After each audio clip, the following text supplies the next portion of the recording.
Let's go, chat. We are back. Welcome back, everyone. Day 189. Today's gonna be a good one. We got a lot planned. Welcome back, welcome back, welcome back. Today, we do have a project sharing event. Yesterday, we got hit with a DDoS attack. We're back today, grinding, and we have a lot planned. We've been shipping out some serious updates to BridgeSpace and BridgeVoice. We're at 213K in ARR. It's climbing. Stain, what's up? Mute the app, what's up? How's it going, guys? Pramod, what's up? Well, let me turn the chill music on and let's get to grinding. Today, we're gonna be locked in. I'm still getting over the norovirus, but it doesn't matter. We're locking in. It's time to go. Okay, so let's check this out. So you guys can see we've got a little bit of a bug. If you guys look behind me on the board, we have an issue with the freezing, okay? And I've been shipping out some updates this morning, looking at this bug. I'll kind of show you guys what we're experiencing here. Also, we did just get a model drop from NVIDIA. I'll show you guys that in a second. But check this out. So we have a bug right now, and I am seeing this as well. So if you go here, what you're gonna see is that we have a freeze issue, okay? So I'm experiencing this as well. If I go over to, I have a Windows machine here. What you guys can see here is that these are the logs from pretty much everything that is on the Windows machine, okay? And I was able to pass these logs off, and now we are figuring out basically what's causing this bug. And if I just go here, what you guys can see is that we're currently working on it. So that's the main focus of today, but we're also gonna be shipping out updates to BridgeVoice. As you guys know, we have a huge update coming to BridgeVoice. Now, it hasn't been deployed yet, but this may be a pretty big improvement for BridgeVoice, but it's gonna be good. Yeah, we do have a new model, so check out this new model. So hold on, let's go back over to our Claude instances, but I do wanna show you guys the new model. Hold on. Let's stand for a second, but check this out. So on OpenRouter, so this is a new model. It's currently free on OpenRouter, and this is a new NVIDIA model, okay? This is Nemotron All3 Ultra, okay? It's currently free. Obviously, there's gonna be rate limits that come with that, but ultimately, this is looking like a pretty good model. If we go over to artificial analysis, you guys can actually check this out. It's insanely fast. Look at this. Nemotron 3 Ultra is now the fastest model in this, at least this chart here. It's faster than GPT OSS. And for the speed and for the parameters, it's a 550 billion parameter model. If we actually reset to defaults here, I think that it's already, yeah, hold on. Where is it? Yeah, so it's right here. So in coding, it's not that great at coding. So you guys can see 37.6, not that great at coding. But then intelligence, that's pretty good for how fast it is. It's 47. So it's open source. They haven't put on Hugging Face yet, but definitely something to pay close attention to. But as you guys know, yesterday I did get hit with a DDoS attack, and I actually have come up with a really good way to mitigate this, and I'll show it to you in a second. But before I get too deep into the stream, I just want to say what's up to everybody. GPT 5.6 is not going to release today. No, we are not going to get 5.6 today. It actually looks like the GPT 5.6 has been delayed. So I'm assuming that what's going to happen is Mythos is going to drop, and we're going to get GPT 5.6 at the same time. That's what I'm expecting is going to happen, guys. We're going to get Mythos, and we're also going to get GPT 5.6. That's very likely. Let's drop it in BridgeBench. Yeah, let's do it. Let's do it. We're going to have to go slow on this one, though, because it's probably heavily rate limited, I would assume. So let's open up a new window here. Let's just open up another 6 here. Let's go here. All right. I need you, hold up. Okay, what is overlapping this? I think that my dev version is messing this up. Hold on. Let me quit this dev version. Having this open as well is messing up with my mic. Okay, now let's relaunch BridgeVoice. Let's do the push-ups first. I just dropped a 25 bomb to start the stream. ChatGPT 5.5 has been driving me nuts for about a week now. It's been so bad. Yeah, people have a lot of different opinions on it. You know, with GPT 5.5, I think that it's pretty good. I also think that Opus 4.8 is good. I think that you should be using both if you don't already. But let's put this model through BridgeBench, and we're gonna have to go one at a time because yes, the model is free in OpenRouter, but just so you guys know, it gets rate limited like heavily. Any of these free models are gonna get rate limited heavily. But you know, it's I guess it's free, so they're giving it to you for free, but let's just paste this in. This is a new model on OpenRouter. I need you to review it and make sure that you can access it, and I need you to help me put it through BridgeBench. We will do one benchmark at a time because there will most likely be rate limits as we put it through the benchmark because it's currently free. All right, so let's put it there, and then we also are going to do BridgeBench. Okay, let's go back over here. All right, let's check this out. No GBT 5.6. Wandy, how's it going? What's up? Oren Dev, how's it going? What's up? Cloudflare DDoS protection. Yeah, so I do want to show you guys pretty much what I did yesterday and how I've now decided to solve this. So pretty much, okay, let me show this to you guys so you guys get a good look at how I implemented this. So this is yesterday, okay? And even right now, I just started the stream. And just so you guys know, this is going to be a common thing now for BridgeMind, okay? I just started the stream and immediately people are DDoSing again. Now, the thing is, though, is that now we actually have Hermes agents that are protecting BridgeMind. So I'll even, if you guys look at this chart here, I start the stream and this is just probably going to be a thing now because BridgeMind has gotten to the size that it is that you guys can see here. Last time I checked before I started the stream, this was 271. Now it's 291. So I'm sure if I ask Cursor right now, or I ask my Hermes agent, let me just pull up my Hermes agent real quick and ask it if we're currently getting DDoSed. But, you know, this is probably just going to be a common occurrence at this point. And, you know, I think that at the end of the day, it's like, you know, it's frustrating. I think that you guys were seeing that, you know, because it continues to be a thing. But at the end of the day, this is probably just going to come with the territory. I need you to review my Cloudflare account and tell me if we are currently under attack and if any traffic is getting through. So you can see that the traffic isn't getting through. Now, we did get 20 million requests since I started the stream just a couple minutes ago. So it's, again, active. But after our remediations yesterday, pretty much what's happening now is instead of using like GPT 5.5 or instead of using Opus 4.8, which I don't recommend using Opus 4.8 with your Hermes agents, it'd be way too expensive.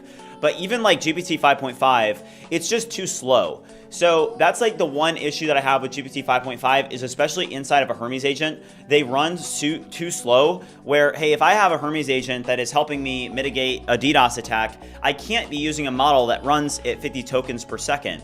I need to be using something like Gemini 3.5 Flash, which is what I'm now using, so that it's able to wake up, it's able to do that cron job, and rather than taking 50 tokens per second and reasoning so much, you don't need all that reasoning power. Gemini 3.5 Flash now, I mean, if you look at artificial analysis, and this is the approach I'm now taking to stop, you know, these constant DDoS attacks that we're getting.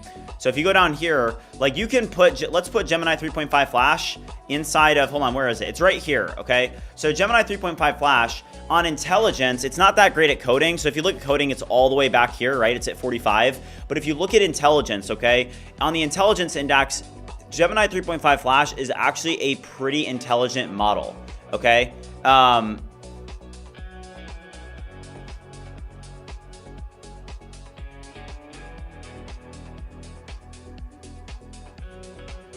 All right, so let me see here. But yeah, I guess this is just going to be a thing that I have to deal with, which is constantly being DDoSed. Because yeah, we're getting hit right now. So give me a second.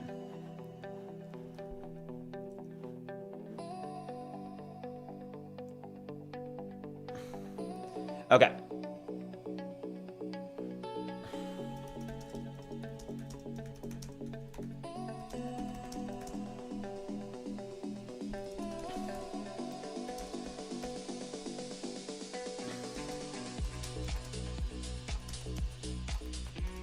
Okay, all right, sorry guys. I mean, I guess it's just gonna be a thing. No GPT 5.6 today, guys. No GPT 5.6 today. I don't expect it next week either. It looks like they've pushed it off. But what we are gonna do is we do need to figure out this freeze issue. So check this out. This is what I've currently done. And we're about to ship out another update right now. So likely yes for the freeze. So it looks like we have this issue resolved. Okay, great work. I now want you to bump the version and get this deployed.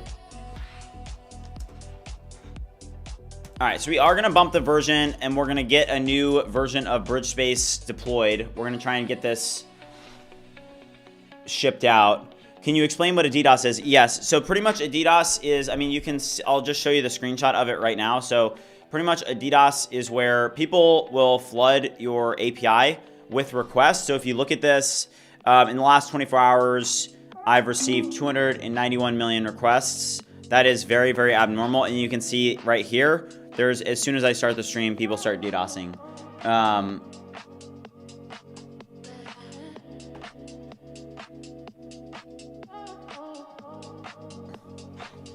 Okay.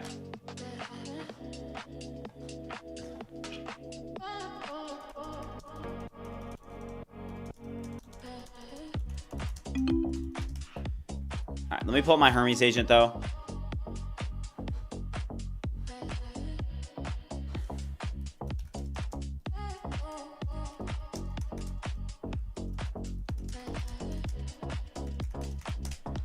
All right, so we're gonna mitigate this as well, but yeah, I mean, this is just becoming a recurring pattern. Why so confident on Node GPT 5.6? We'd be seeing much higher odds on like Polymarket. There are insiders that trade on Polymarket. Okay, let's go over here, and one thing that I wanna do is I do want to pull up one of these, and I want you to launch 2 deep dive agents to do an in-depth review of the Bridge agent inside of BridgeSpace. And note that right now, when I open up new terminals and I prompt them using Bridge, it does change the titles.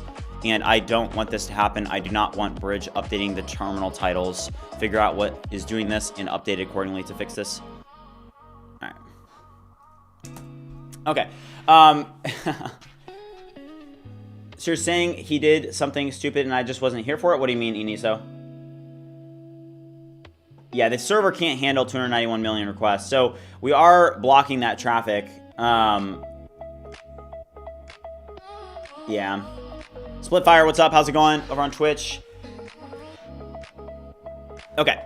Let's get some of these going. Something that I don't like is that Anthropic has started like rate limiting me if I have too many terminals going at the same time, which I'm not a big fan of. Okay, so I am going to use Bridge to prompt here. I need you to prompt this agent to do an in-depth review of BridgeSpace, and note that we do have this pane freezing issue, and it was introduced in... Okay, so this is actually a really good use case for the new work tree functionality. So what I'm going to do here is here, let's do this. So I'm going to CD out here, and I'm going to CD into BridgeSpace, okay? And what we're going to do here is I'm going to create a new get work tree, okay? And I'm just going to call this, hold up, looks like I did just find a bug here. On these inputs, I'm unable to type in. I am unable to type into inputs here. That's this one here. Also, guys, our project sharing event is going to be today at 1 p.m. So we are going to do that today instead of, we had to delay it yesterday because of the DDoS. I need you to review this bug and fix it accordingly. Yeah, Stain, I've been getting a lot as well. Okay, Andre over on X said, can somebody explain to me how you are having multiple windows open, multiple work trees for each task? Can you have multiple agents work on one task as well? Yeah, so if you do have multiple agents working on a task, they're going to need to either be running like in a bridge swarm, or you can also run them if you use like sub agents or UltraCode inside of Claude Code. I need to review and fix it accordingly. Okay, I'm going to drop this in, Tari. Basically, I am unable to click into the inputs and update things. Okay, so we're gonna submit this. I am gonna pull up that cursor instance though. Let's go over here and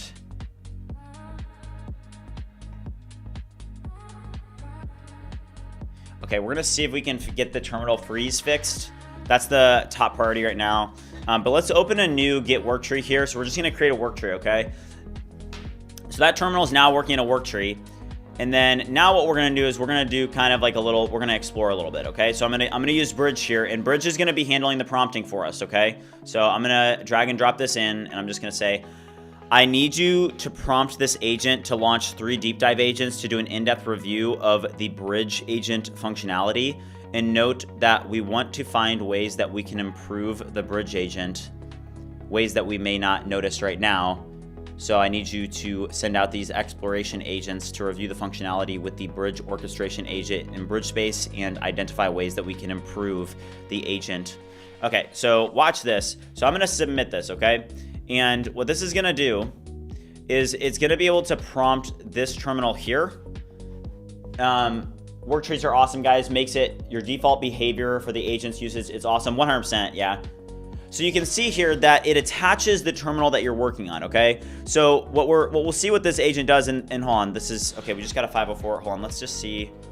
This is a test. This is a test. All right, hold on, guys.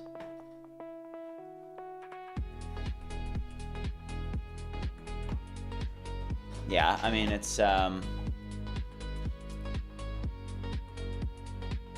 give me 1 second here, guys.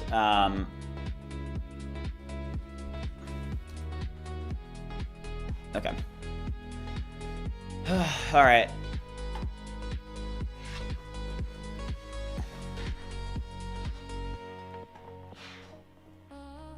Does BridgeVoice use any cloud voice models like Whisper, or does it run locally, or did you create your own model? So we are using cloud models. The best one is going to be Whisper v3 Turbo. So the reason that we're getting the 504 right now is because we are getting DDoSed again. So I'm just going to go under attack mode and see what's going on. Wow, okay. That's great. Okay, hold on, guys.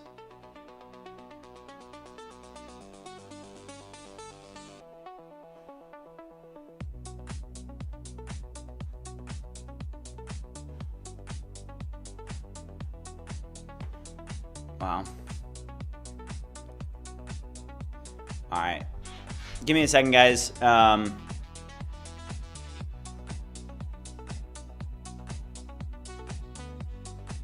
So now, okay.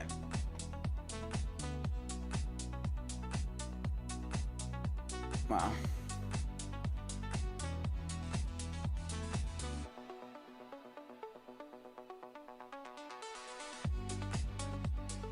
Okay. Yeah, sorry guys. Yep, we're gonna go under attack mode. All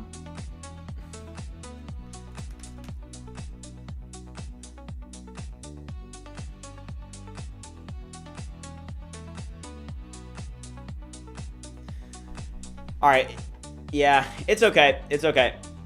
Yeah, we're just gonna keep pushing through, guys. Okay, let's we're gonna go in under attack mode for a brief period. All right. But I mean, yeah, it's it is what it is. Okay, let's just push forward. All right, just give me 1 second. We're gonna see. Let me get into Cloudflare real quick and see. I need to grab my key again.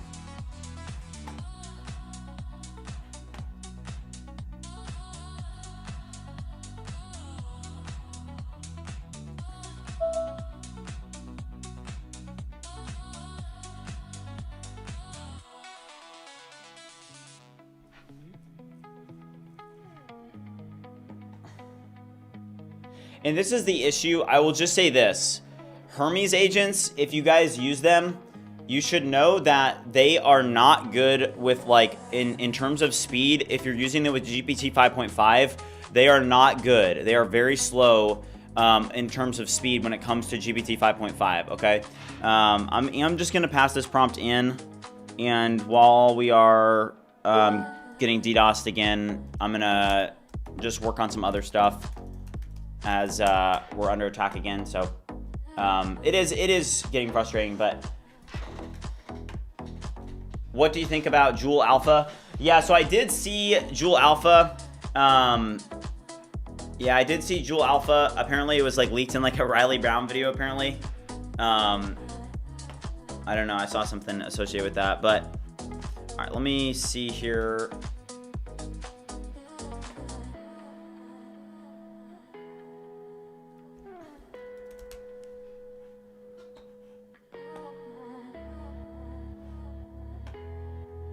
Okay.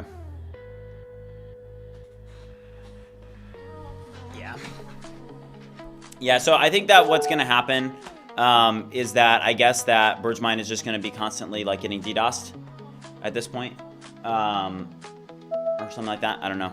But it's not going to get me down, so just going to keep pushing forward, do what I can to mitigate, and then just keep pushing forward. But it is frustrating. All right, we're not going to let that get us down. I do have Cloudflare under attack mode on. Yes, I do. Yeah. What model would you suggest for a Hermes agent? So this is the thing with Hermes agents that I think that like everybody should be considering. So let's say that you have a Hermes agent that is using like your Codex plan, right?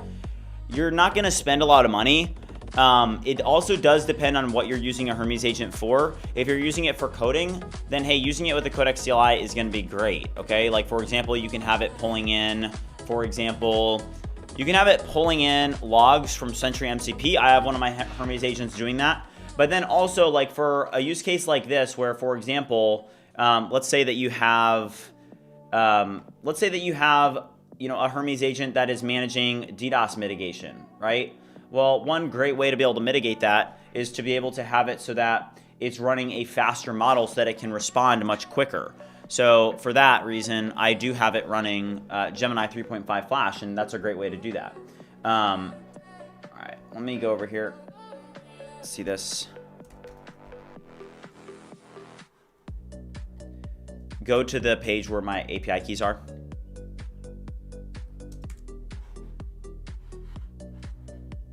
All right. All right, so let this run.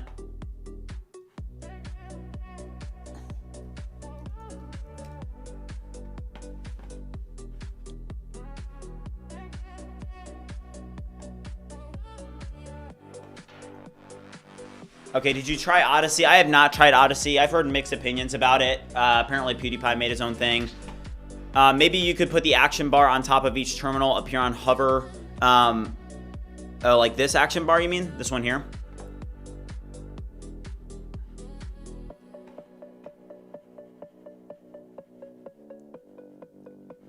It's kind of interesting for the intelligence benchmark. The different models have different strengths in the subcategories.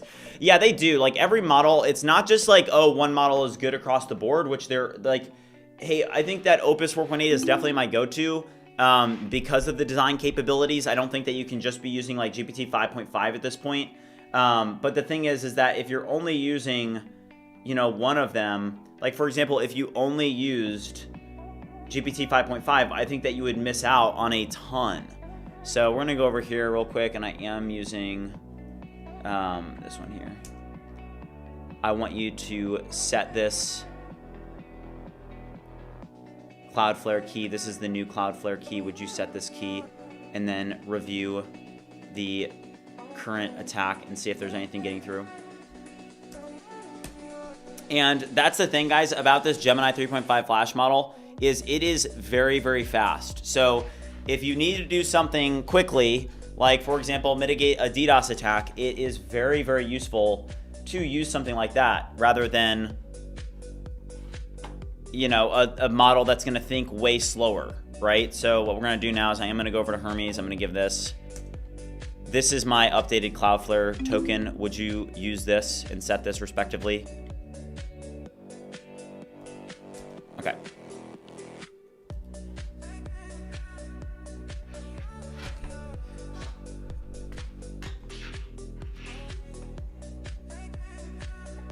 Matt, did you meet with Dario or Sam today? I did not meet with them today, no. Have you tried hyperframes for video creation from HeyGen? So I have tried it. I think that there definitely are still areas where both Remotion and hyperframes are lacking. I'm not a huge, I probably would choose Remotion over hyperframes, to be completely honest with you.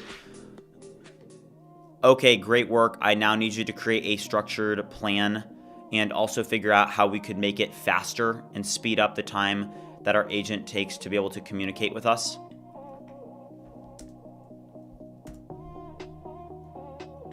Yeah, so we're currently being DDoSed again. Yeah, I mean, it's unfortunate. But yeah, I mean, we're just gonna keep pushing through it. Let's move the desk up. Let's get the energy going. Let's drop a 30 bomb and let's just keep it going.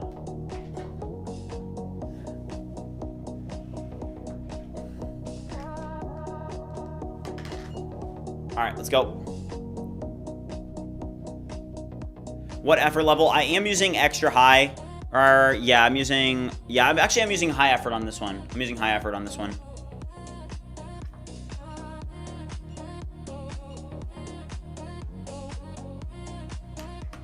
Yeah, so I'll see. So Cloudflare is stopping it right now. We're mitigating the 100% of the attacks, but hold on. So I'm gonna do this. So right now we're stopping everything.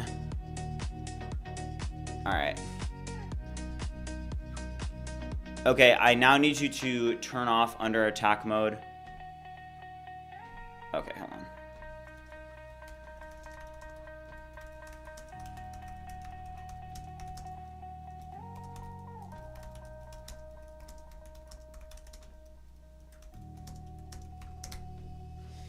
Okay. I mean, I don't know if I just need to upgrade to some like Cloudflare like enterprise account or something like that. But I mean, it is getting. I mean, I'm not sure what I need to do here on my end. But all right, what's the problem when you can stop it with Cloudflare? So we are using Cloudflare. Right now, everything's getting blocked, but the problem is now we're also blocking legitimate users as well. So, most legitimate users, like obviously I'm still using BridgeSpace and stuff, but still we have some legitimate users that are getting blocked. So we're gonna have to take a look at that as well. All right, let's see what's happening here. I'm just gonna make sure that this is getting pushed. Give me 1 second. All right, so this here. So we do have a new update that is releasing right now. This is 3.1.9, okay? This is 3.1.9.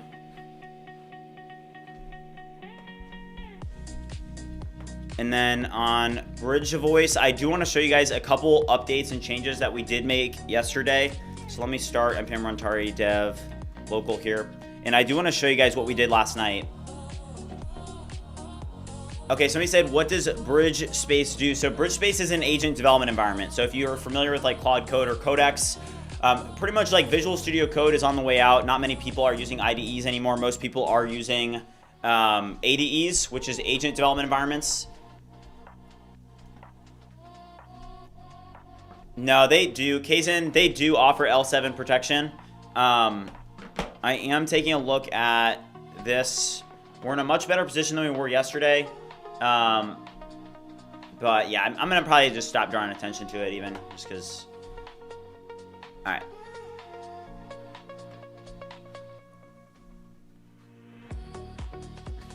Okay.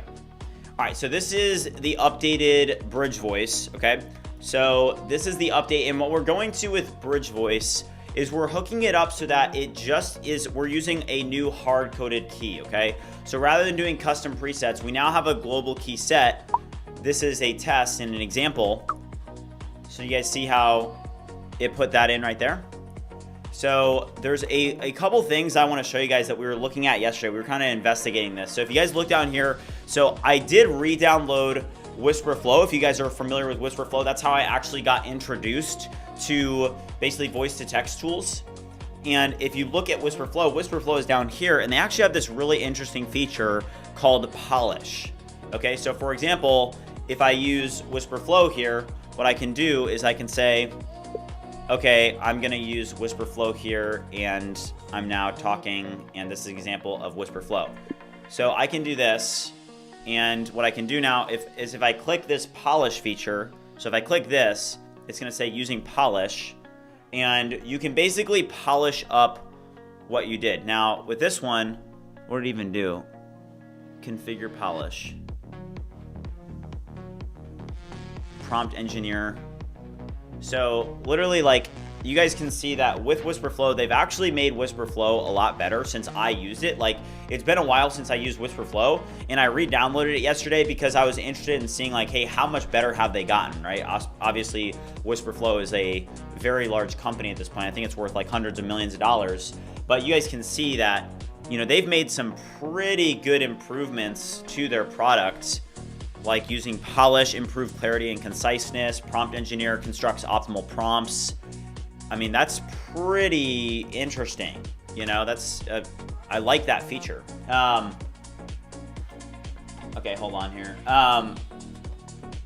Yeah, Whisper Flow is worth like hundreds of millions. They're huge. Yeah, let's check. I mean, Whisper Flow, let's look at the, I'm pretty sure it's worth a few hundred million. Let's see. Whisper Flow valuation. All right, Whisper Flow valuation. They are worth 200. They are worth $2 billion. They're worth $2 billion. Look at this. Look at this, guys. Whisper Flow, the voice-to-text and AI dictation startup, is currently in talks for a funding round that would bring its valuation to $2 billion. So Whisper Flow is worth $2 billion, guys. That's insane. $2 billion.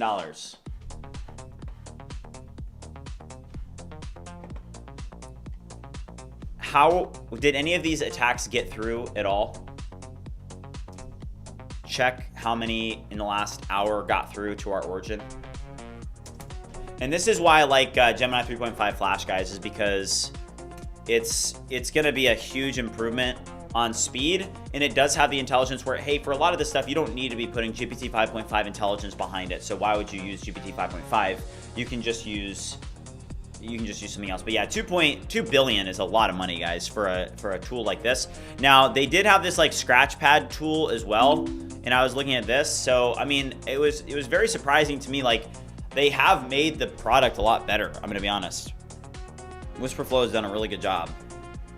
So it was interesting to see that, because I mean, the thing is though, is that now with the AI tools, it's not that hard now to, like, there's a couple features that we're going to build into BridgeVoice, and one of them is, I'll even show you guys this, like we can use Whisper Flow as an example. Do you guys see the widget down here? Do you see how it's down here? Now what I'm going to do is I'm going to move my cursor to like this monitor, and you guys are going to see something interesting happening. Watch this. So you guys can see the pill down here, right? If I go over here, do you guys see how it disappeared?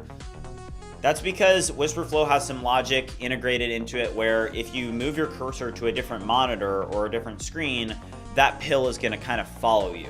Okay, so what I'm going to do here is I'm going to try and replicate this functionality with BridgeVoice. I need you to launch 2 deep dive agents and assist me in replicating a competitor's functionality called Whisper Flow. With Whisper Flow, which is another voice-to-text tool, they have functionality where if I go to another monitor on my computer, their widget pill follows me to that monitor that my cursor's on. Would you figure out how to do this on Mac OS? It may be a thing on Linux, I'm not sure, but I know for certain that Mac OS has this functionality. Review how this can be done, and then create a structured plan to implement this into BridgeVoice. And so we'll see very quickly if this is able to be done. I think that this will be probably a one-shot with Opus 4.8, but we'll see. If you're interested in voice controls, I can share the GitHub link for what? Markets are very irrational right now. Yeah, I mean, $2 billion, but think about this, like, yes, that is obviously a ton of money, but you don't know what Whisper Flow is going to turn into someday. And I think, like, you know, a lot more people are using it. I wonder what their revenue is. I mean, if that's probably publicly available somewhere. Let's see if we can find it. Whisper Flow revenue. Okay. Wow. Okay, that actually, okay, markets are irrational. That's insane. Okay, Whisper Flow, the AI-powered voice dictation operating system startup, reached $10 million in ARR in late 2025. So at this run rate, so if they're doing $10 million in ARR and they're about to raise $2 billion, what is that? What kind of multiple is that? That is an insane multiple. All right, so I'm gonna put my finance hat on, and let's just do this. I'm gonna divide this. So they got a 200x revenue multiple. That is insane. A 200 multiple. So if a 200 multiple, that means that BridgeMind could be worth 40 million. We could be worth 40 million if I put that same multiple on BridgeMind. 40 million, boys. Let's go. I need that. That's actually crazy. Can you show a live demo of creating a SaaS demo video using Remotion? I can do that. Yeah, it's very, very simple. It's very simple. Hold on, let's X out of this here. Okay, so now what I'm gonna do is I'm gonna focus in here, and I'm just gonna drop this one in as well. I need you to note that Whisper Flow has a really cool polish feature that allows users to be able to polish and make what they just said more clear and concise by clicking an additional shortcut. You can see this from the screenshots here. Would you identify how we could build a similar feature into BridgeVoice? I mean, there's all sorts of things like with BridgeVoice, for example. Do you guys even see do you see how this pill, for example, is like just draggable on the screen? The reason that it's this way and not just like fixed somewhere is because I had a hard time building that functionality in with previous AI models. But the thing is that the models continue to get better. So what I find is that if you're building out a product with AI, what ends up happening is you will hit these roadblocks. Like, for example, like there'll be certain things that you discover like, oh, I just literally can't build this with the existing models, right? And if you rewind the clock 6 months ago, you know, it would be difficult to do. You're like, oh, I can build a clipping agent. You know, I have to spend days building a clipping agent. Now you can build a clipping agent in one shot, okay? It's very easy to do that. You know, a lot of features that took us a long time to build are now super, super easy. Somebody said I'm unable to log into BridgeMind. How does it take to fix it? So right now we are under attack right now. So we are getting hit with another DDoS attack. So I will toggle this back off. Okay, I now want you to turn off under attack mode for each domain. Okay.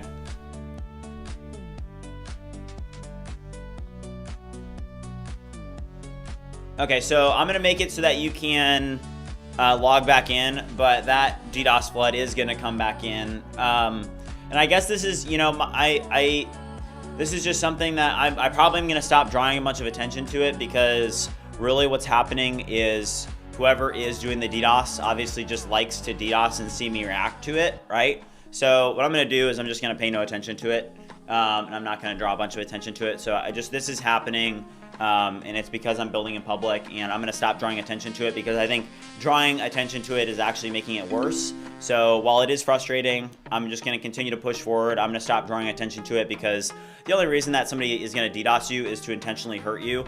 It doesn't help them in any way. So like a DDoS attack is I intentionally am trying to hurt you or seek attention or whatnot, and I'm just gonna stop drawing attention to it because, you know, I don't think that it's worth my time.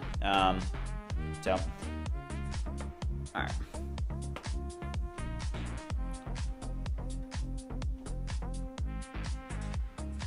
Did our automation catch any of this? Would you review the automation and see if it caught any of this attack? Review our automation history.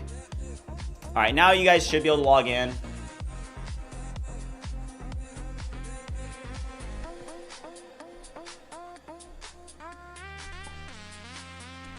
Yeah.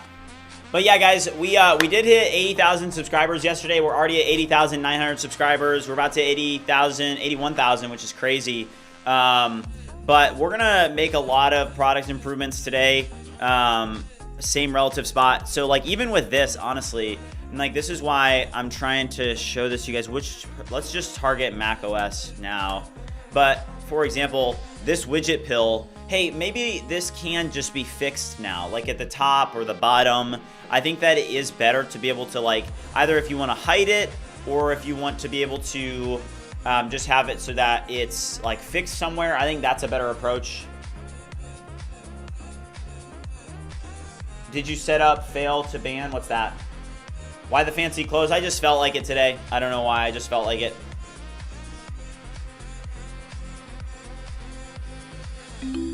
All right.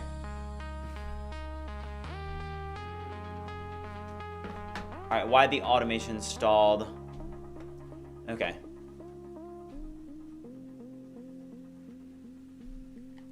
Okay, would you now make sure that that automation has access to the correct API key that you have, the correct token that you have, and make sure that automation is able to now mitigate these attacks? You need to make sure that this automation knows about each domain and that it is able to identify any attacks going on any domain. All right, guys.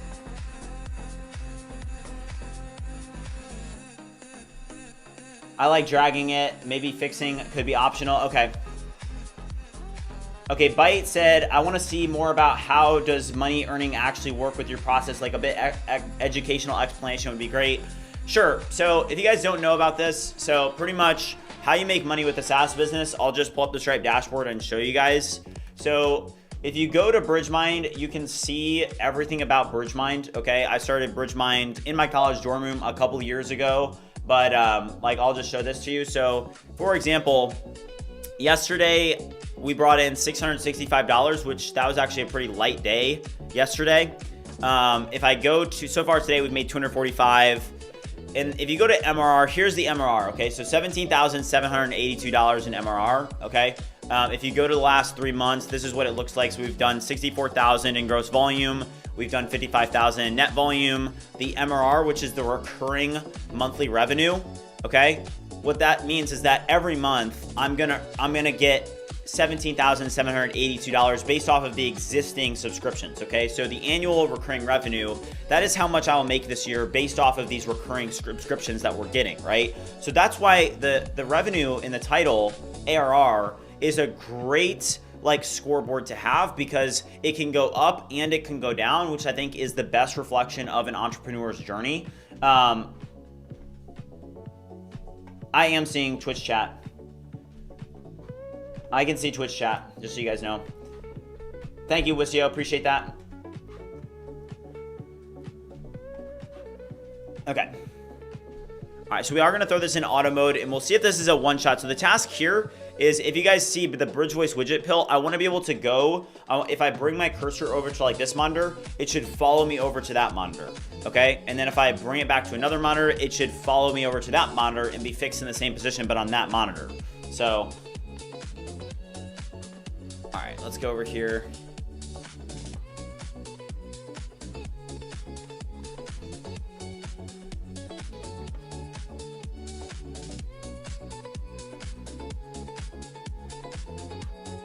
Man, this is, just create it. Man, cursor is, I need you to be the one that creates this and sets this. I don't want to create this. You are the one that needs to create it. All right. All right, so this one is to be really interesting. Let's drop a 30 bomb chat. Let's get the blood flowing. Let's get the energy going. Let's go.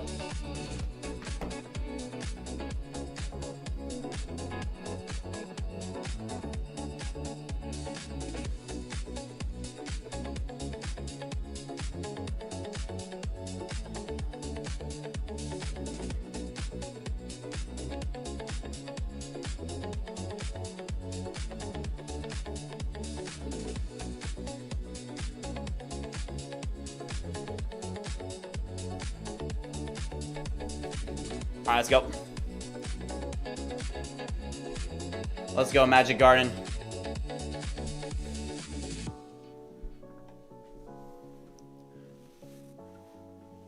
Enable caching on Cloudflare. Is caching enabled on Cloudflare, and would it be smart to enable caching on Cloudflare for this reason? Okay.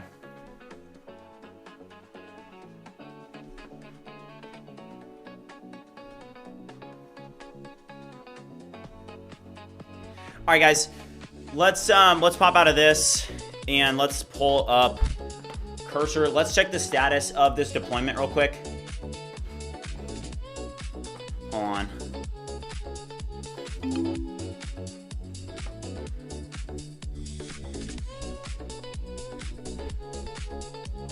Okay.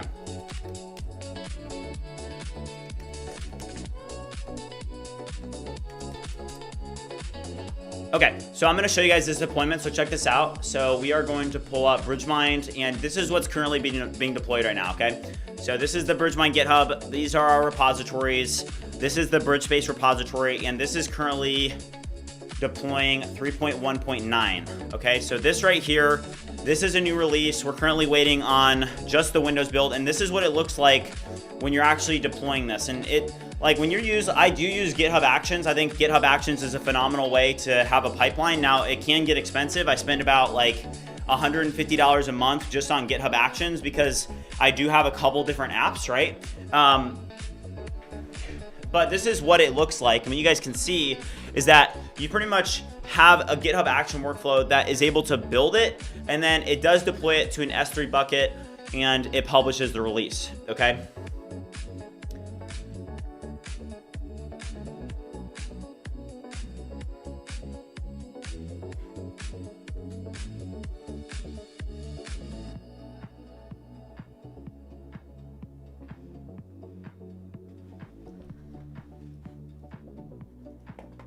What is GitHub Actions? So GitHub Actions is basically like, let's say that you want to push code, right? And let's say that you have either, I mean, I use it for AWS infrastructure. I can use it for getting these deployments out. So like in this use case right here, we are deploying version 3.1.9 of BridgeSpace right now, right? So I made some updates and then now I'm pushing this out. It's pushing it out via GitHub Actions. So if we pull this up, you can see that I pushed the code. It built the app on macOS. It builds it on Windows. It builds it on Linux.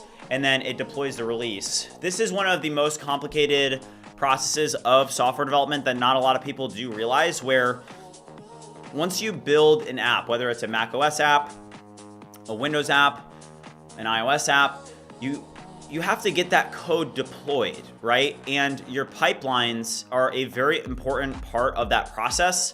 So if you don't know what GitHub Actions are, you need to learn about them, okay? Very early on, I did not know what these were, right? When I first started and I started using AWS, like you don't have, like if you guys use Railway or something like that, then hey, Railway is great because basically with Railway, you can just hook it up to like a particular GitHub branch, right? So then whenever you push code to that branch, it'll automatically like build and deploy. Well, AWS ECS doesn't have that. You have to set that up via GitHub Actions, or there's other providers as well that do that for you, but you have to actually set that up. You have to set it up, and sometimes it can be a little bit challenging. Are you using OS key strings, keychains to manage secrets? Yes, I am. All right, Luke Show, what's up, man? How's it going? Yeah, it is. That's DevOps. So for anybody wondering, like, there's creating a product, like there's so many elements to getting an app and actually getting it to real users, where there are levels to it, you know, and you need to know that, yeah, like if you don't understand pipelines and stuff, that is something that you definitely want to learn, and that's what it looks like. So let's pull this back up in just a few minutes, probably about 4 more minutes. The Windows build is what takes the longest time to build. And just so you guys know, like when these are going up, this takes a long time because this is a macOS app. I could go over to something that's a lot more simple. So if I go to, for example, if I go to like the BridgeMind API, okay, if I go to this repo right here and I go to GitHub Actions, what you guys are gonna see is that like this here, this one runs much faster, okay? This one literally runs very, very fast.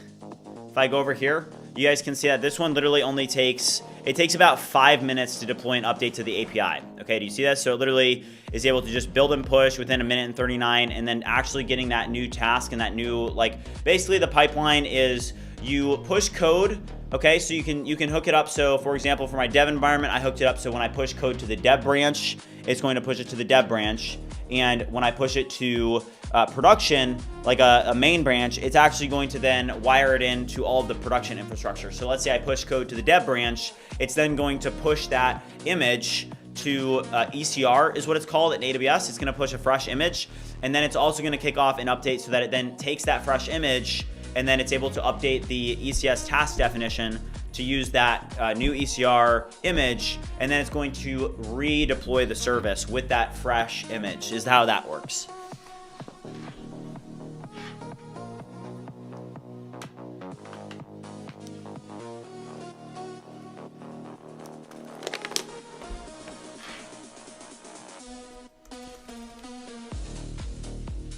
Okay. Yeah, we do have, hold on. So people are saying that it's currently unavailable. So we do have, hold on, let me check this real quick. Currently, all users are being blocked. Would you figure out why this is happening and fix this? All right, hold on, guys. Let me fix this. So yeah, I mean, it is just going to be a constant thing, I think, with BridgeMind, where, hey, if we're getting DDoSed, I mean, constantly, right? But let me fix that issue right now. How much downtime do you expect when you push a new build? You don't really get any downtime when you push a new build, especially like at least for that use case. Like you don't have downtime in that use case. Like you'll have downtime if you need to like provision. Let's say that you need to like provision a new database, right? You'll have to have some downtime so you can make that migration. But with something like that, where you just are deploying a new update to the API, that's not gonna cause any downtime at all.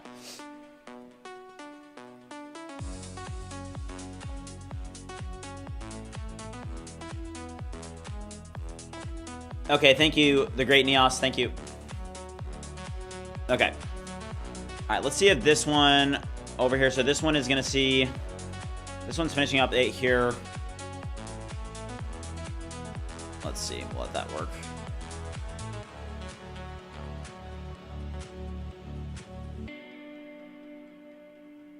Why are they DDoSing? Not sure. They just, it's just a common occurrence. I'm not going to draw a bunch of attention to it anymore. But just so you guys know, like, it is a thing that I just am going to have to deal with now. But that's okay. Obviously, if I was just, if I wasn't building in public, it wouldn't be happening. But just the nature of it. Let's say a full new service, it can cause downtime, but not like a normal feature push, correct? Yeah, like, it's not going to cause any downtime, because pretty much what happens is it deploys the new service and then it deprovisions the old tasks. So in ECS, what's going to happen is it's going to deploy these new tasks, right? So let's say that you typically will have like 2 tasks running or 4 tasks running. What's going to happen is it's going to provision the new tasks. It's going to get them running, and then it's going to deprovision the tasks that were running. So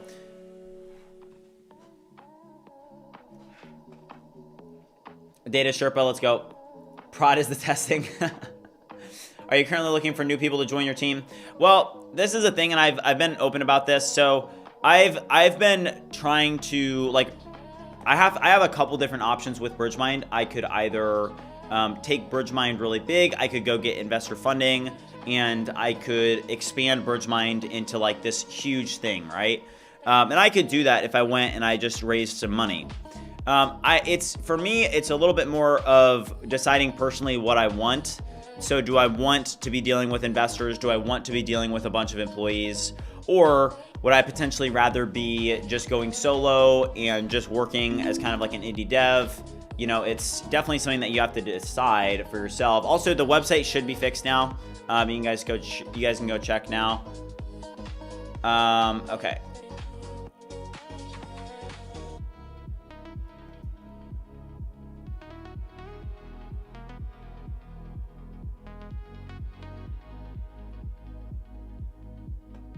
Okay. Did we stop this attack path in the future? Okay. All right, let's check this out now. So this is the feature for, okay, so watch this widget pill here. Oh, also guys, we do have a new BridgeSpace update. You guys see this here now? So I just got a new update now. So everybody update BridgeSpace. This is version 3.1.9. Let's update this. So I am gonna update. So this just got deployed. Let's check it out. So this is what's changed. Okay, we're trying to fix this terminal input freeze recovery. So I do have my Windows machine here. So this is my Windows machine that I have in my house. And what I am going to want to do is I am going to want to test this on my Windows machine as well. So you guys can see here that I'm just going to update this here as well. And I am going to test this on Windows because that was where the biggest issue was happening. So I'm going to acknowledge this, and we're just going to test this and see, hey, are we still getting a freeze issue here? So let's expand this.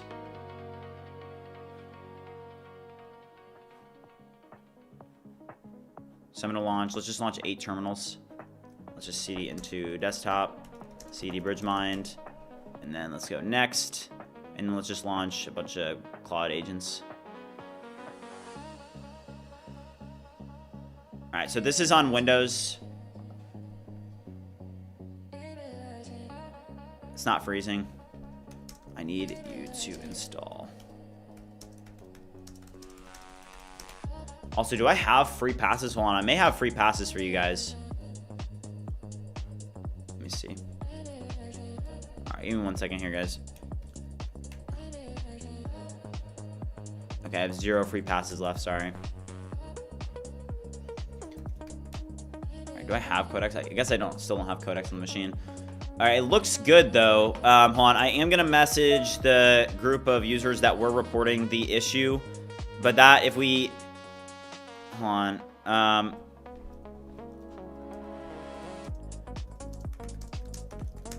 3.1.9.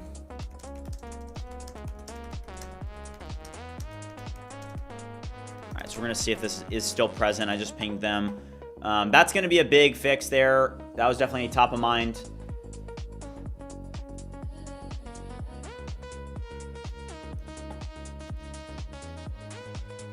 Yeah, so Kazin, Bell, you're totally right on that. Okay, let's just click around here. So we're kind of looking for, hey, is there any... Also, one thing that I did notice too is that, are you guys getting... So look at this. So I have this functionality built where, let's just go over here. Hold on. I'm going to go... And I'm not having the freeze issue on my end. I'm not having any issues with freezing. So that's really good. I'm not seeing any issues here. So that's really good.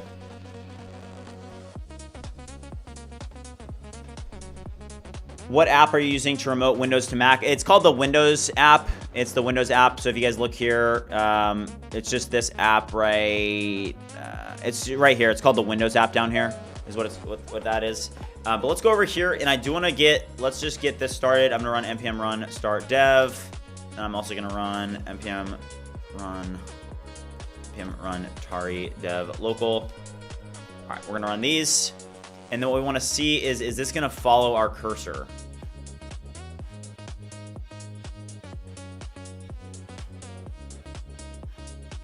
Even you guys can see that CleanShot X does this. Hold on, let's try. This hasn't loaded yet, so let me quit this. Let me try just reloading. Hold up. Okay, can you talk about how you use Hermes agents? So yeah, so even like the Hermes agents right now, like they are literally helping me with cybersecurity right now, and they are helping with mitigating like DDoS attacks. So for example, hey, somebody starts attacking some of my endpoints. We can see what they're doing with the attack, and then we can mitigate the attack. So, for example, I just got a bunch more requests. Would you now check again to see if we are currently under attack again?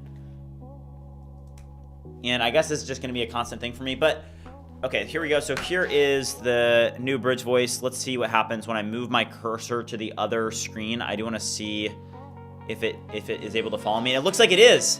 Guys, okay, it is. It actually is following. That's great. Okay, so check this out. So I move it over here. And then I move it over here. That's perfect. Okay, so you guys, okay, look at this. You guys see how BridgeVoice is right here? So this was a one shot. Now watch this. When I move my cursor off this screen onto another monitor, you guys don't see it anymore. And the reason that you're not seeing it is because it followed me to that monitor. So that is great. That's exactly what we wanted to see. Now I would be interested to see, hey, could we make it so that BridgeVoice is in a fixed position as well? So that was a one shot. That's great. Yeah, BridgeWord is very helpful. BridgeWord is super helpful.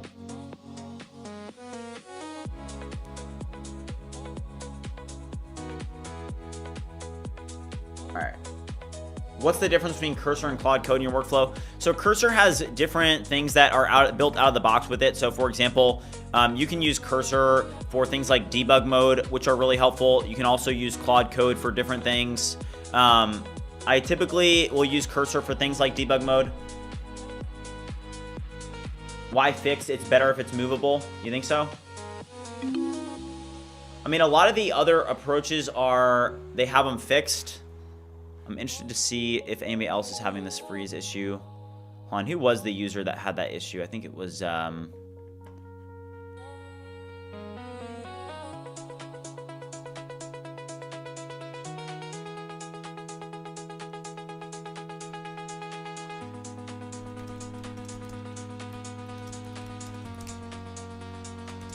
All right.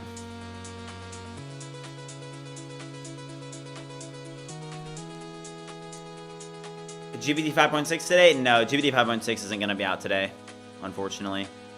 All right, so let's just launch this. I'm going to click around a bunch. This is working very well.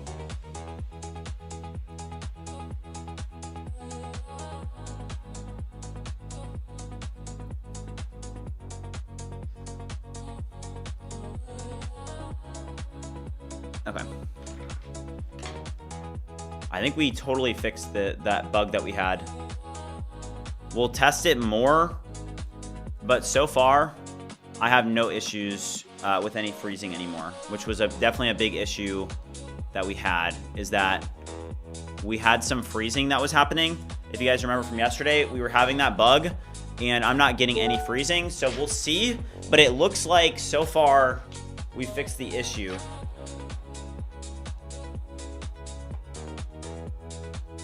Let's change the appearance here. Let's change the theme. Check this out. All right, so let's change it to this one here. Leafy.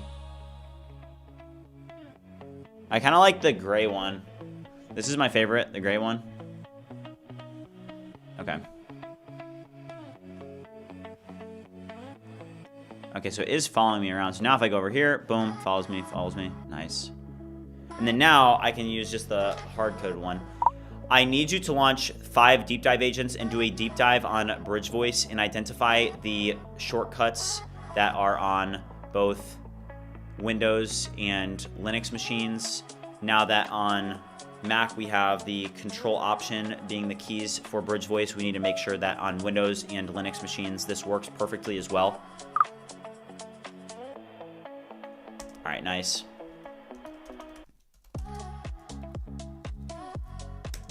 All right, so we're gonna launch those. And I definitely will say, I think that this is a better approach, and I'm gonna tell you guys why. So one issue that I definitely saw is that previously this is how it worked, okay? Users were able to set their own shortcuts, and I do think that, like, to some extent this is good because it allows users to be able to set shortcuts. But the problem is that for somebody that is just getting started with BridgeVoice, one of the problems that we were running into is that people were setting this push to talk key to keybinds that were not legitimate. So pretty much, you know, that was not good, because what happened was people were using keybinds that they literally couldn't use because they're, let's say they're a global keybind or something like that. So the reason that we're changing it to a hard set keybind here is because it's gonna totally make that issue that we were having redundant.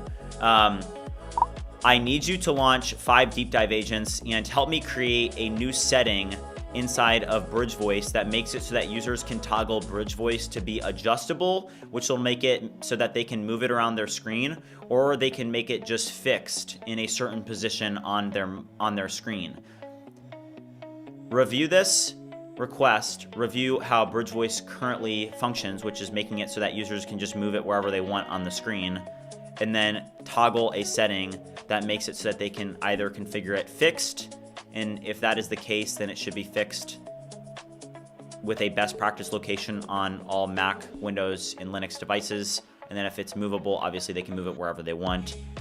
Review this and then create the structured plan for it. Okay, this is good. All right.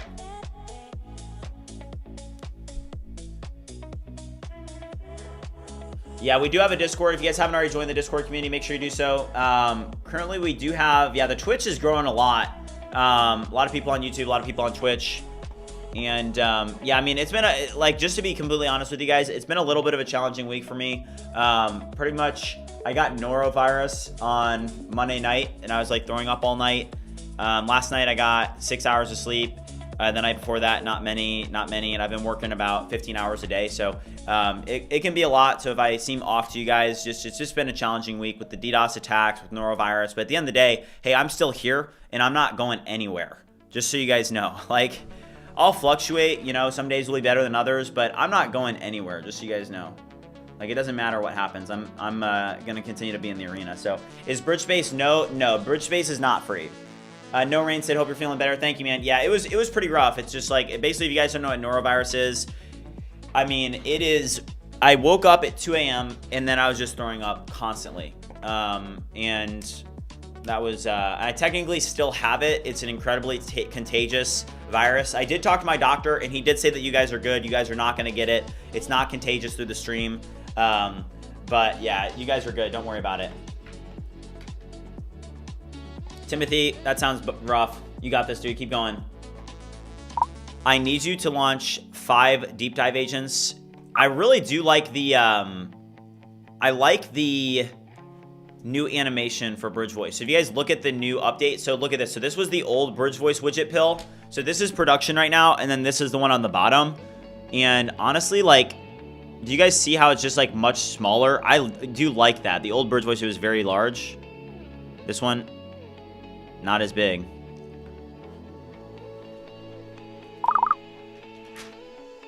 I need you to make it, okay.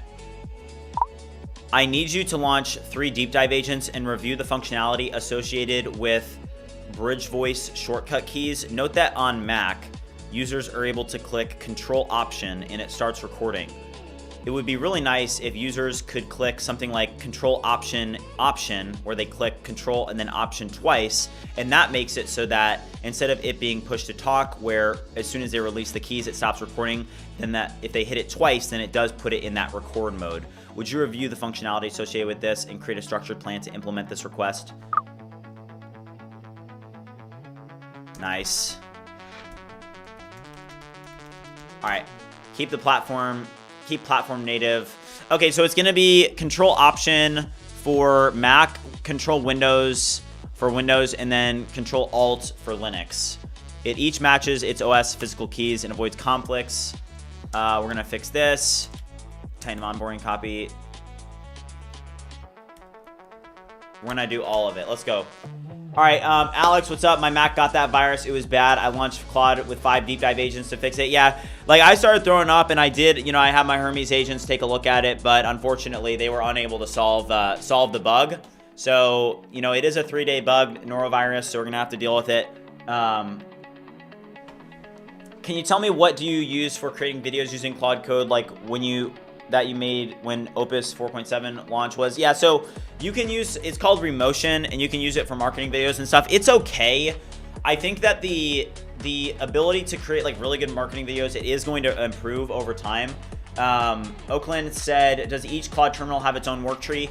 It's really up to you whether or not you want to do that. So for example, if you do need to use your own work tree, and work trees, like, just so you know, like, work trees are really good where, hey, if you want to test like a feature out and you want to test it in like an isolated work tree, and then you want to test it in that work tree before you actually like push it to a particular branch, it's great for experiments. You can now do this inside of BridgeSpace. If you look at this, we did just recently integrate Git inside of BridgeSpace. So this was actually a big update that not a lot of people know about, but now Git is integrated into BridgeSpace. You guys can see here that these are all my Git changes. I can pop out this window, and these are all the Git changes. You guys can see them here.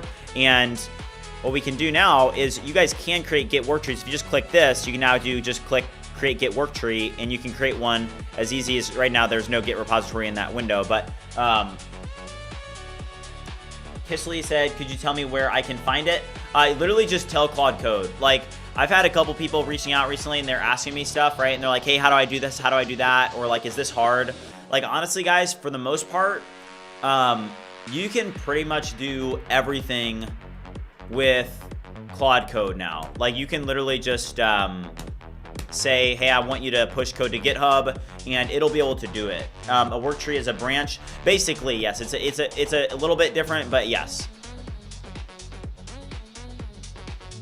Gemini 3.5 Flash. I don't think, Tanthian, I don't think that it's better than Opus. Opus is incredible for UI. If we look at LM Arena, hold on, let's look at Design Arena actually. So somebody said in the chat, they said that they thought that Perplexity search is so bad. Okay, Design Arena. Okay, let's look at this. So if you look at Design Arena, so Design Arena is a leaderboard where you can see how well models perform for design tasks. And look at this. Gemini 3.5 Flash is way behind. If you look at this, here's Gemini 3.5 Flash. Opus 4.8 still isn't in the results yet.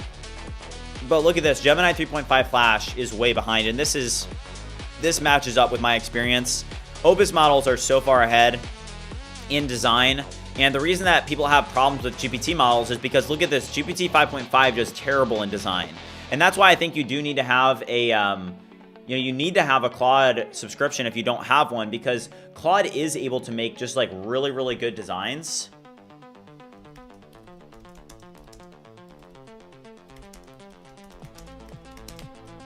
All right. Hold control, double tap option. So that's what we're gonna do. Tap the combo once. So we're gonna start to really improve BridgeVoice. I think that there's a lot that we can do. You know, a large focus has been BridgeSpace, but I think that with the launch of, it's basically BridgeMind 4. You're using Git work trees now for keeping agents isolated. I am using it more, yes.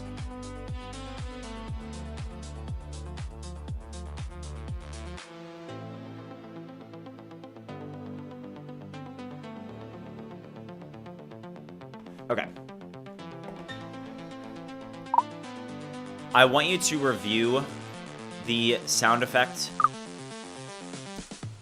associated with starting a recording for BridgeVoice and ending a recording with BridgeVoice. And I want you to figure out how we can improve the sound effect to make it even better. Right now, the sound effect is good and it works, but I want the sound effect to be even better. Review this with 2 deep dive agents and figure out a way to improve this.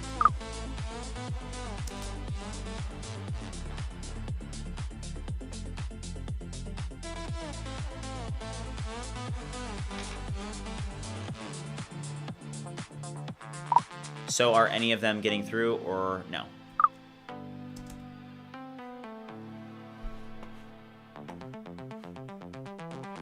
Zav over on X, what's up, man? How did it work before without Git work trees? So like, there are certain things that you want to use Git work trees for, but you don't want to use them all the time. I think that if you're constantly using Git work trees, I think that it's gonna take a lot longer, especially if you're working like, let's say that you're working in a project just by yourself. The reason that you would want to use a Git work tree is if you were like doing an experiment where you were like, oh, I could like break a bunch of functionality right now and I don't want to have to you know, deal with that. But the thing is that if you aren't worried about that, which a lot of the case, you don't have to worry about it. The models are good enough now where you don't necessarily have to get work trees for everything. Somebody said without Git work trees, the edits are in a single directory. With Git work trees, you are able to create an isolated feature branch directory. Yeah, so for example, if I wanted to go experiment on, for even like, I could use it for this one right here, right? For like, I knew that, hey, this model is good enough to be able to one-shot this feature where, hey, we just built it, where, hey, I moved to a new monitor and BridgeVoice is going to follow me, right? That was a feature that I was like, honestly, this feature is probably going to be one-shotted. I'm not going to have an issue with this. Also, let's go check Discord real quick for bugs here. I do want to see on freezing issue. Still seems to freeze up. I think I figured out the root cause, though. Clicking off of the BridgeSpace window, unfocusing, then clicking back onto it guarantees to freeze. Looking at the task manager when this happened, the CPU spikes around 25% and the memory consistent climbs up. Unfocusing window brings the CPU back down and resets memory back to normal levels. It also eventually resolves itself once you wait long enough. It will just refresh the app. Yeah, okay, hold on. All right, let's see if we can reproduce this then. So this guy is saying, hey, what happens is when you click off of BridgeSpace, it basically will, that's what's causing the bug. So let's try that. So let's go over here and let's click back. Man, I'm not getting the issue on my end.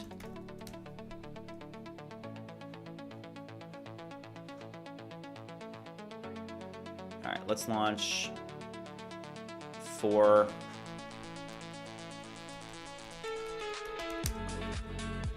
I want you to pull, oh, I'm not connected down there. I want you to pull the latest BridgeSpace. Hold on, actually, let's do this.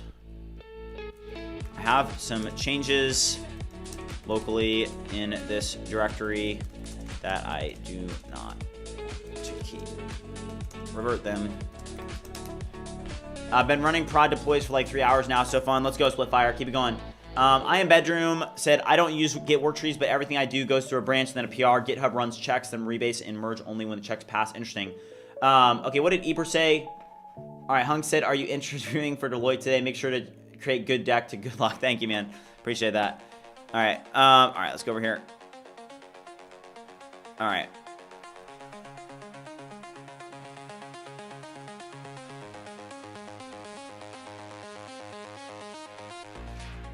I want you to check now again.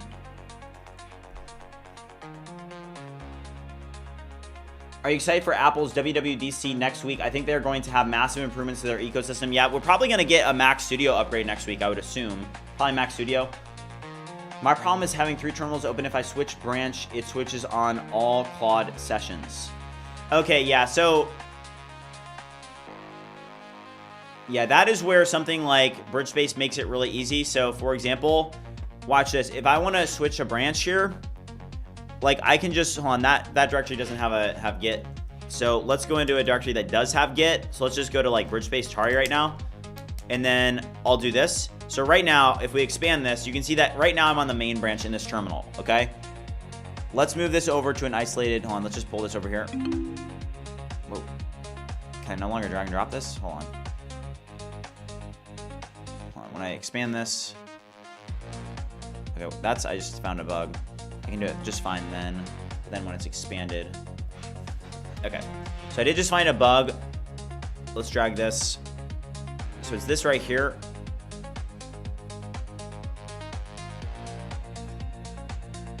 When I've expanded a terminal, I can't drag and drop this anywhere. So that's the issue that we have currently. And then when it's like this, I can do it just fine.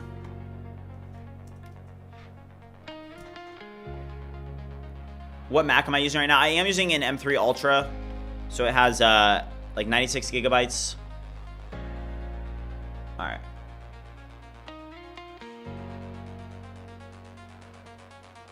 All right, let's go here.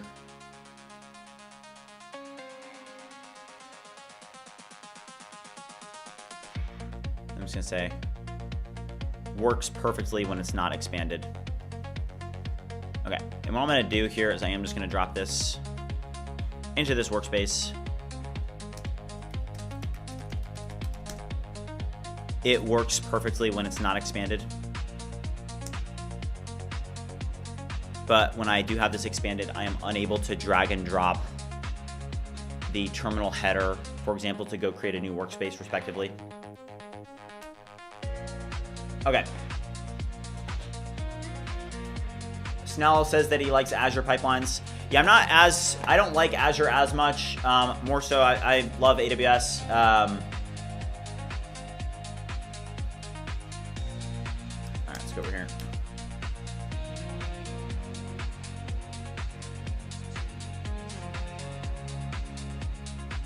Okay.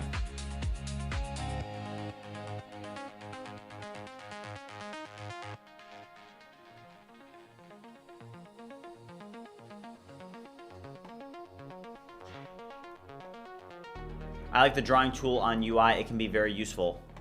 Yeah, 100%. Yeah, it's super helpful. Okay.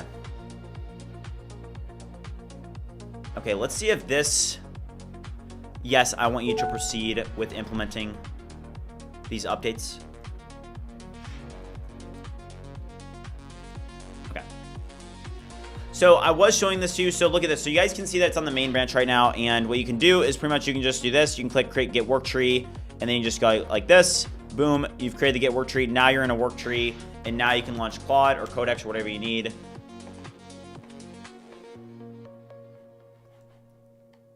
Check again. Check again. Okay. Yeah, AWS can be expensive. I spend like $1,000 a month on AWS.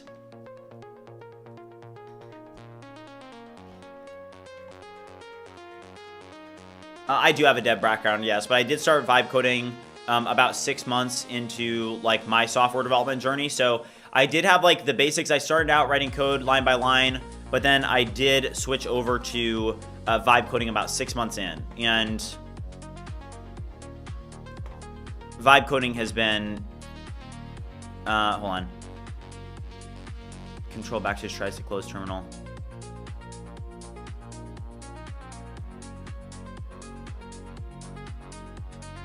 Oh, actually was not a good. Okay, so you guys see this? This is another bug that just got reported. So if you guys look at this, this close button is not good because it does interfere with other elements. Let's submit this.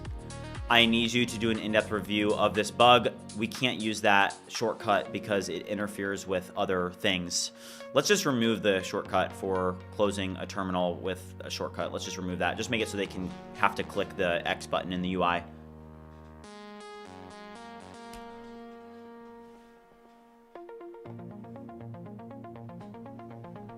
Seed, what's up? How's it going? How did you set up this whole thing like that? Any guide? What do you mean, like set up the workspace? If you buy a good VPS, you can cut your costs so much. That is true. You can definitely cut costs, but also I just like being in the AWS ecosystem for sure. I think that's a better ecosystem. Just do as control Windows as native, Control Shift W. Okay.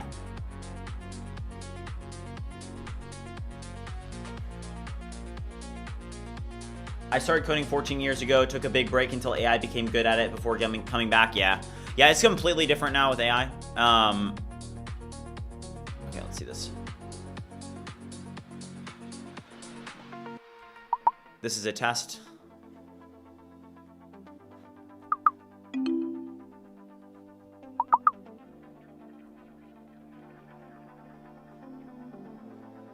I wonder if it's possible to get it on the FN key though. I feel like... Okay, perfect.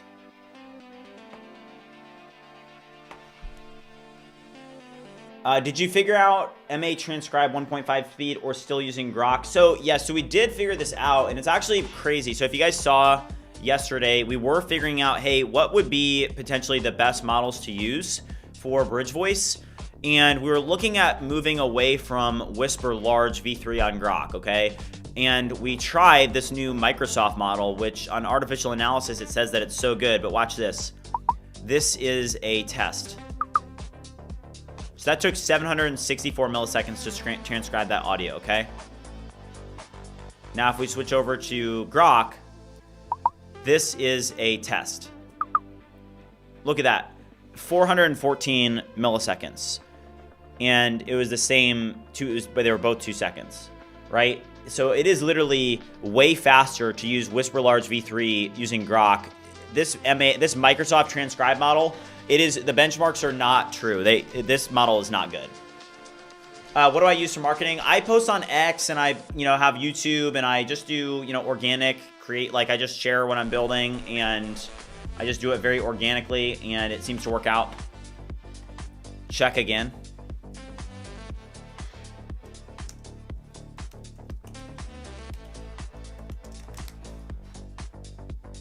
Okay, just as a reminder, guys, we do have a project sharing event in 1 hour.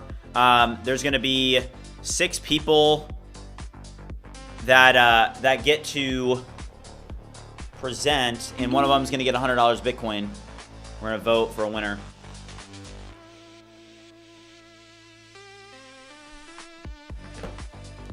Let's go. We just hit 200 likes. Thank you.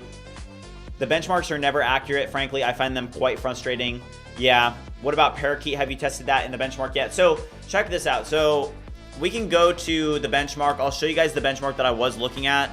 It was on artificial analysis, but I found that this benchmark isn't great. So look at this. So this is artificial analysis. I'm sure that you guys are familiar with it.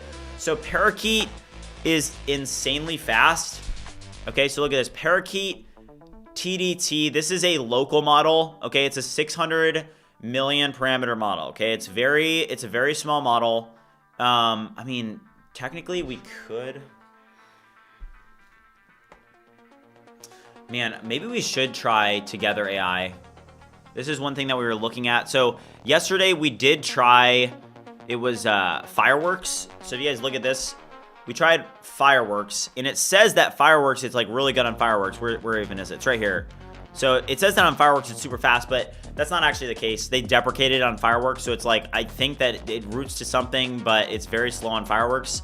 But honestly, it may be worth it to get a Together AI account and try Together AI, because you can see that there's a massive speed up there. Let's try it on Together AI and see if there's a massive speed up there. And that is one of the larger goals on our list today, is I think that we can make a lot of improvements to BridgeVoice now that we have better models. I feel like a very large focus has been BridgeSpace, and BridgeVoice has been sitting there, it's been working, but like Whisper Flow, it's worth $2 billion. Like, that's insane to me. $2 billion, and their run rate is only 10, it's 10 million in ARR is what they do, 10 million. Review this and see if anything's getting through.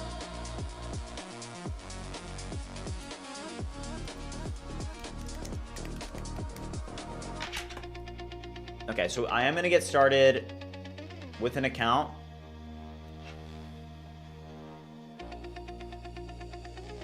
Okay, so I did just start. They want my money already. You can have it. Together AI, they are getting my money.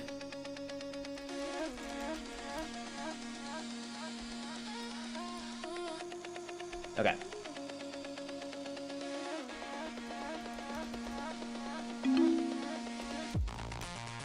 Alright, so we're gonna try this.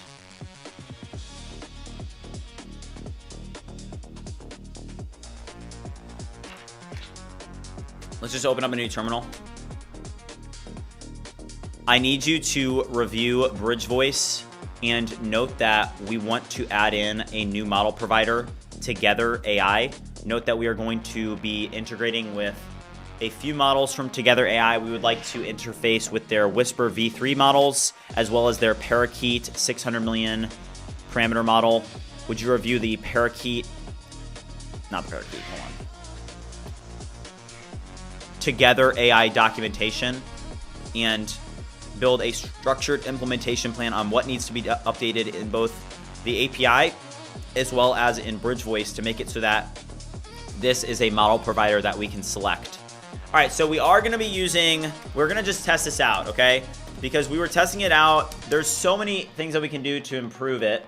Let's go over here. I'm just gonna go to, I'm not worried about, hold on, Together AI docs. Let's find the Together AI docs. Okay.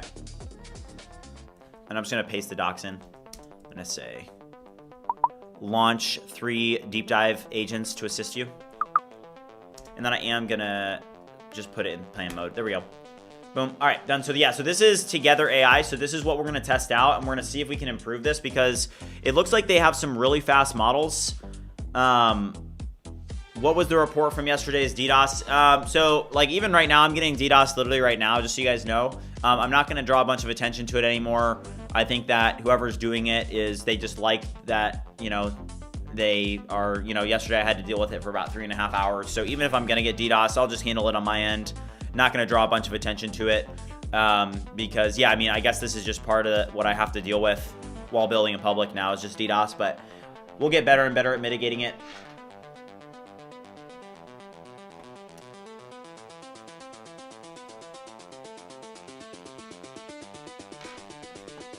Okay.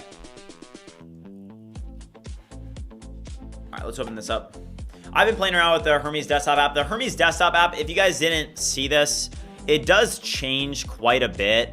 If you guys do use Hermes or are interested in agents, this is the way that things are headed. So for example, this is the new Hermes Agent Desktop App. So look at this. So like right now, the problem is that if you use GPT 5.5, I feel like GPT 5.5 is so slow in Hermes agents.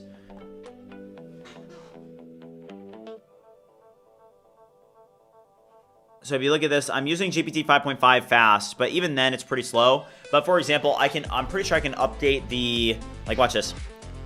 I want you to use the OBS skill and review the overlay that I have in the central screen associated with this live subscriber count. And I want you to help me improve the design of this overlay.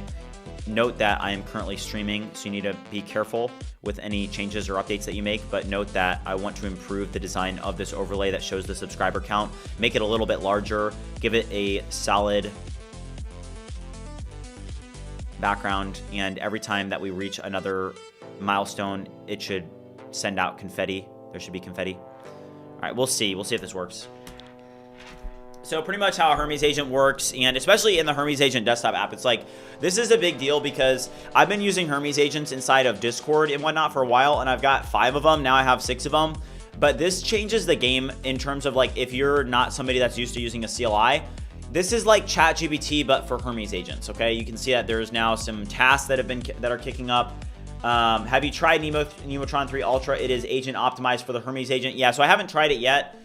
We can actually try that today though. Let me check this out.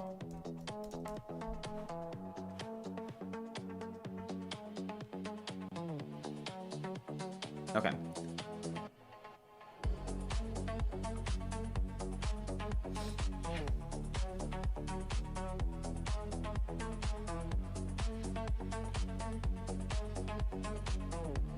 But I mean, yeah, it is fast. I don't know how much it's going to be getting rate limited though. But I feel like the biggest, even like you guys can see it now. Do you guys see how it's been searching files for 42 seconds? Like if I click this, what is this even? I can't even click into this. But I just feel like Hermes agents are a little bit slow. To be completely honest with you, with GPT 5.5, I just feel like they're slow. I'm literally using GPT 5.5 fast. And if you look down here, you can see I'm using GPT 5.5 fast medium, and it's just slow. And now it just said that it searched one file. Like that is not impressive. It searched, look at how many files it searched. It searched one file. So in 1 minute, it was able to search one file. I just think that in a Hermes agent, this is way too slow. It should not be taking this long to look at one file.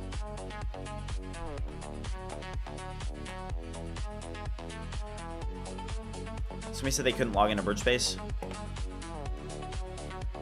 Let me see, hold on.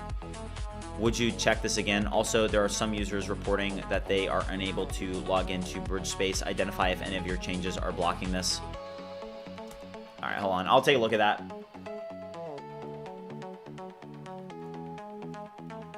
Is Cursor better than Terminal for Claude Opus 4.8? Cursor is not better than Terminal because you're not going to get the same usage limits, okay? So like when it comes down to coding with AI agents, you definitely need to factor into the equation how much you're actually going to be getting via official Together API SDK.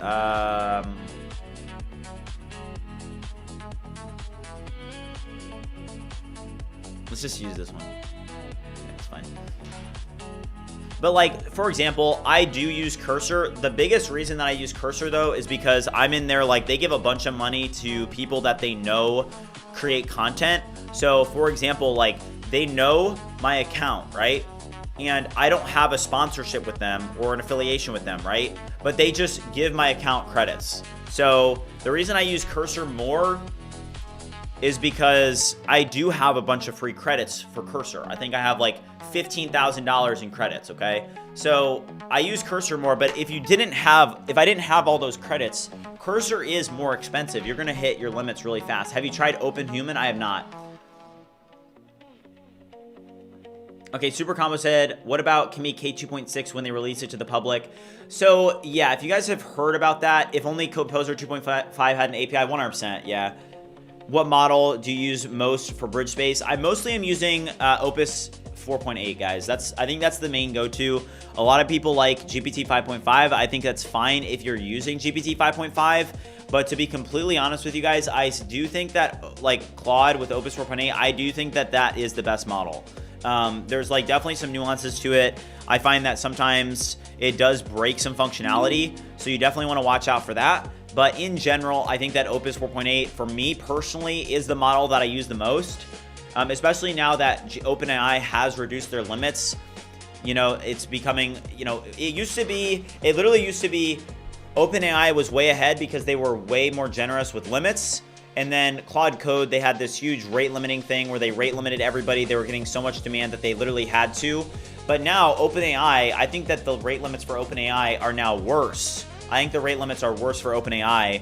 I think you're gonna get more if you do that. Also, try to log back in. The person that said that, yeah, 1,000 tokens per second.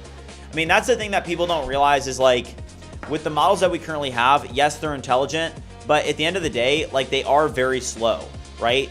To be using a model, let's say that I want to use a model and I want the model to help me with like cybersecurity, right? For DDoS prevention. It is a little bit challenging if the model that I'm trying to use runs at 50 tokens per second, right? But if you use a token that's running at 500 tokens per second, or use a model that can run at 400 or 500 tokens per second, that does change things. Now, at the point that we're at right now, if you use a model that runs that fast, what happens is you're giving up a ton of intelligence, right? But in the future, what's going to happen is those models are going to be faster. So you're going to have a model that has the intelligence of like frontier models that we have now, like Opus 4.8 or GPT 5.5, but it's literally going to be running at 1,000 tokens per second. And yes, that's like maybe a year or so into the future, but you know, we're already starting to see this where, hey, if you put it on Cerebras hardware, it's going to like be absolutely insane, right? And we're starting to see that. Opus 4.8 is great for coding and beat knowledge, but there are tasks we don't need max performance and speed wins 100%. Have you used OpenCode Zen? I have not. No, I have not. I don't use OpenCode. I don't think that you're gonna. I think it's gonna be kind of like a little bit of a cursor situation where you don't get as much usage.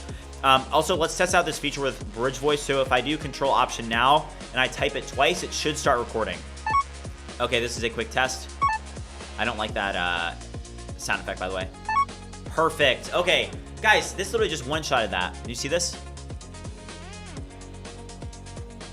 So now we have an additional layer of functionality where, for example, I can do Control Option.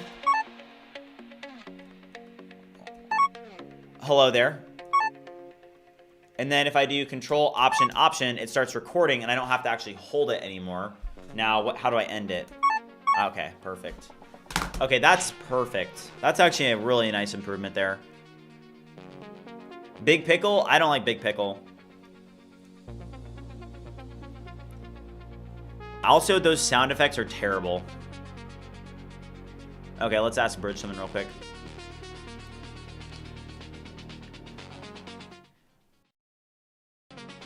Hey there, Bridge. Would you... is currently working on the sound effect.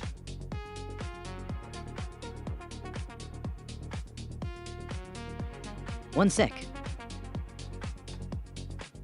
Is this one right here? Yeah, the one on sound effects wrapped up. Replace the chirp with a 2-note chime. Tests pass. Flagged 2 follow-ups for you. Double chime and mute stop issues. Want me to check the others? I want you to note that I do not like the sound effect that it used. So I want you to give it a system prompt to try again and note that I didn't like the one that it picked. Okay, so it should be able to prompt this. We want to see a prompt get dropped in right here, guys. One sec. But it's perfect. Sent. Claude's retrying with a different sound. Perfect. Would you take a look at our workspace and identify any agents that still need follow-up prompts? And if they need a follow-up prompt, I need you to give them the respective follow-up prompt that's needed to get the task that they're working on to completion.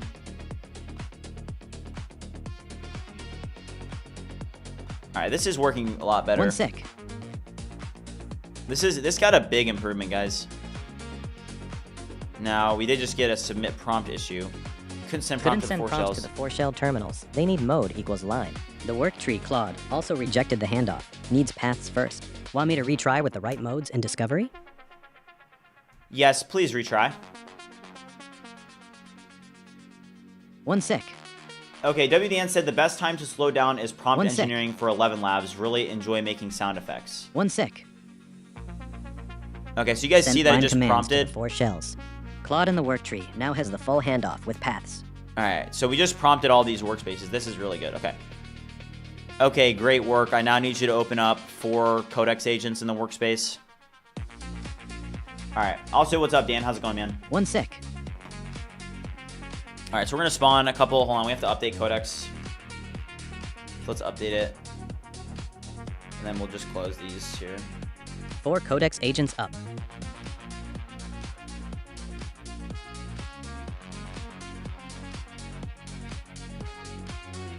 I just closed out of those. Would you launch another 4 Codex agents? The Microsoft transcribe model is not good. Just so you guys know, they are lying to you. That model is absolute garbage, okay? Do not get that model. Why is this not installing, guys? 4 more Codex agents up. Just skip it.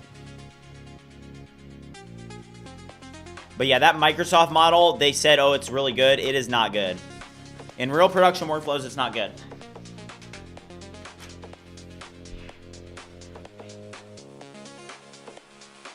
WDN, that's awesome, dude. It's awesome. Keep me updated. They say the Mythos model will be very good security related. Do you think it will also be better in terms of coding quality and agent behavior? It just depends. I mean, I think that with Mythos, nobody knows what it's gonna be like, okay? It is gonna be expensive. It's probably gonna be slow. It's probably gonna be limited. So, you know, I do have 3 Claude Max subscriptions, so I'm excited to be able to see how much it actually uses, you know, and how much it costs.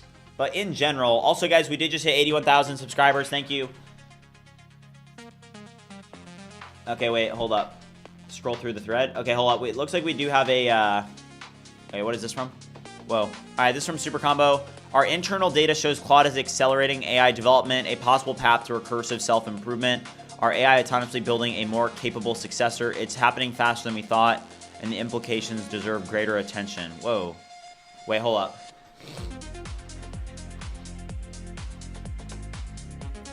Today, Anthropic engineers on average ship 8 times as much code per quarter as they did compared to 21 and 25. So look at this. Whoa. Hold up. Hold up, guys. So they're saying that this is code contributed per person by quarter from Anthropic. And they're basically saying that, also thank you, Super Combo. They're basically saying here that Claude Mythos is now 8xing them. It's 8x. With Opus 4.5, it was 2.5x. Now it's 8x.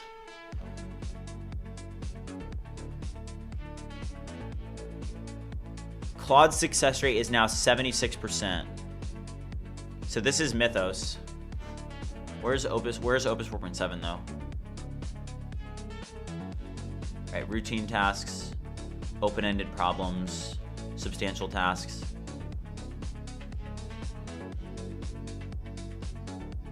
So it's just released from Anthropic, guys. Each time we release a model, we run the same test. Give it code that trains a small AI model, ask the new model to speed it up. It takes a skilled human 4 to 8 hours to reach 4 times faster. In May of 2024, Claude Opus 4 averaged a 3x speed up.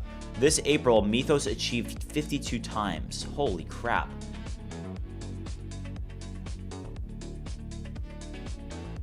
Michael is saying Mythos is just marketing, mark my words.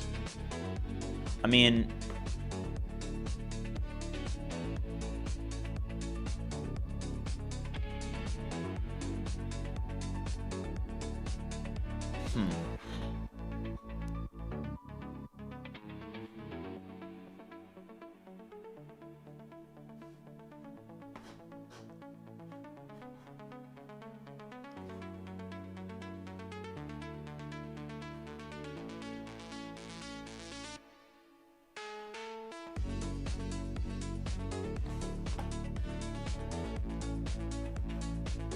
okay. Dang.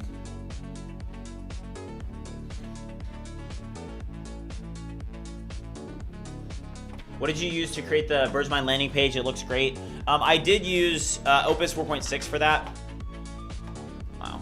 So from this image that you guys see here, is there a way for me to download this? I do want to download this. So Mythos is literally speeding up Anthropic engineers by 8x. Hold on, definitely want to make a post about this. So look at this, guys. Hold on. Look at this, 8x.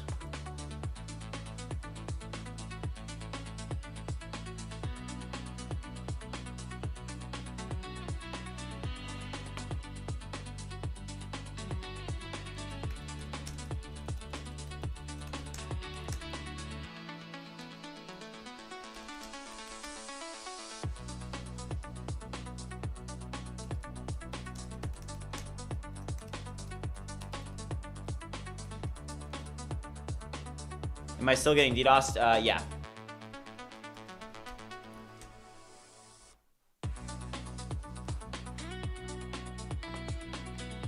Check again.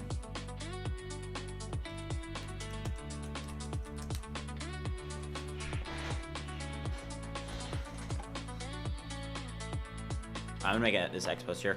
All right, let's go back over to BridgeSpace real quick. Okay. I now want you to review all of the terminals and identify the status of the agents. And for any completed agents that have finished their tasks, you can close the terminal. And for any agents that are not completed with their task, I want you to give them the prompt that is needed to complete their task. All right, this is a good test of Bridge here. One sec. I didn't like that. Codex agent still running in the background. Need to force close? 7 agents finished. The double tap and drag and drop ones still have shells running. Want me to prompt those to finish or close them too? Okay, you're not understanding me though. What I'm asking you to do is I need you to review the agents and how complete they are with their current tasks. And if they're complete with the task, then you can close them. That's an interesting test. This is a test of the sound effect. This is a test of the sound effect. Recording failed. Test, test, test, test, test.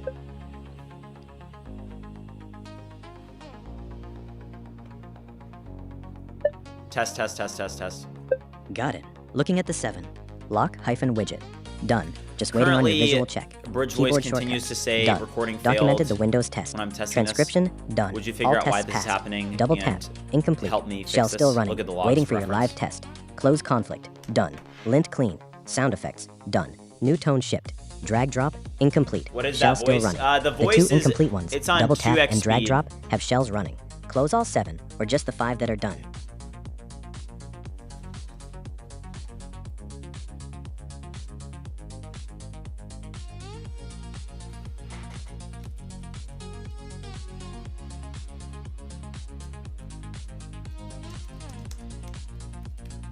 Okay, give me a second here, guys. I'm making an next post. Is the Hermes agent talking to you? So no. So this is the bridge agent inside of BridgeSpace, and it's able to orchestrate your agents. Okay, so it's able to orchestrate the agents in your workspace, and it's able to submit prompts to them. So for example, I can drag and drop this over here, review this agent. Is there anything left that is needed to do?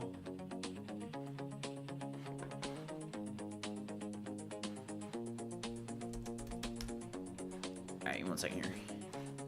Done. All tests passed, lint clean, build succeeds. The only note is a potential response format tweak for parakeet if together rejects verbose JSON. Flagged but not blocking. Task complete. Close it. All right, so it's saying the task is complete.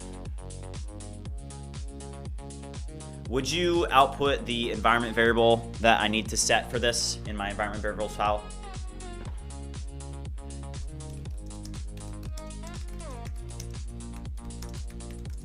Together underscore API underscore key. Add it to your .env file for the together provider to activate.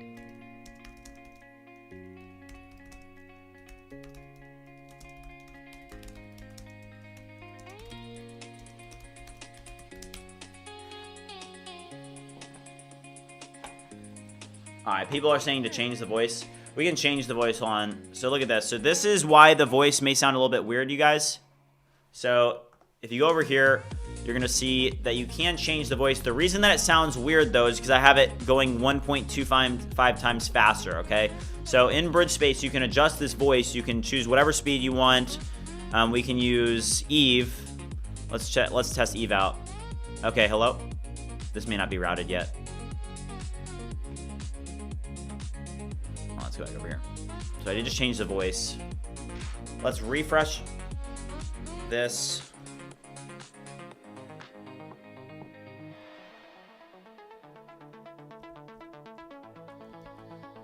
I think we're gonna have to refresh it.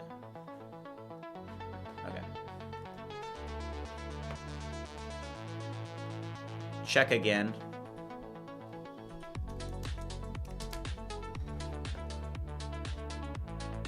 It just sounds pitch shifted. Yeah, it's pitch shifted. All right, let's go over here. All right. So I'm gonna grab that Together AI key, and we are gonna test these new Together AI models, okay?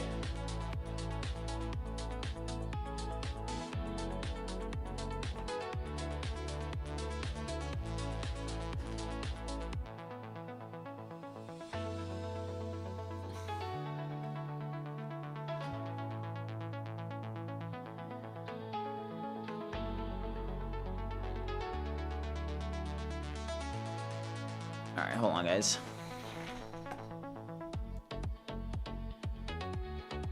So I need to grab this from Together AI. And then we're going to test BridgeVoice with this update. All right, let me just grab an API key. API keys.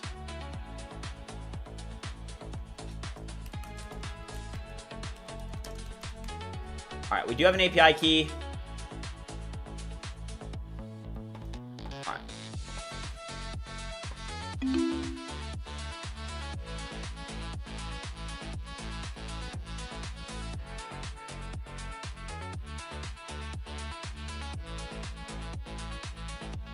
Okay.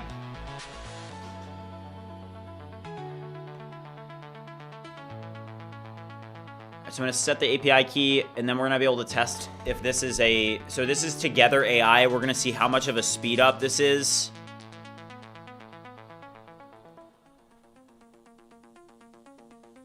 All right.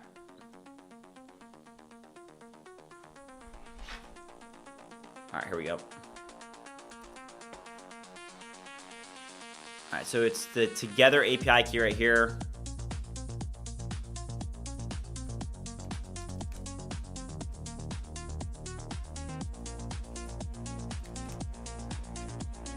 Okay, it is now set. So what we're gonna do is we're gonna go over here. We are gonna cancel out of this. Hold on. Deny. All right. So this is gonna set it.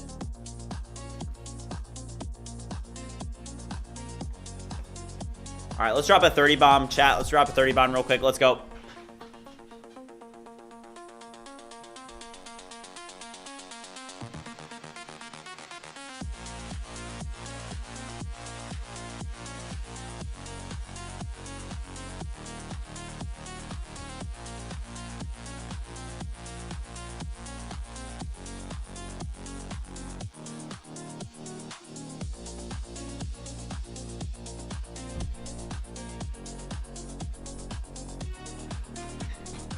All right, guys, this is a reminder. We do have a project sharing event in 32 minutes. We're going to have 6 members of the BridgeMind community that are going to present their projects, and one of them is going to win $100 in Bitcoin. We're going to vote for the winner.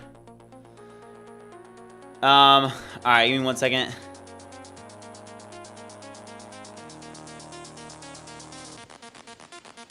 All right. Okay. Let's see this.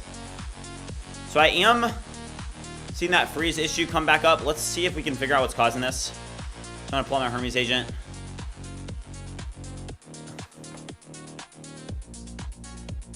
I approve. I approve.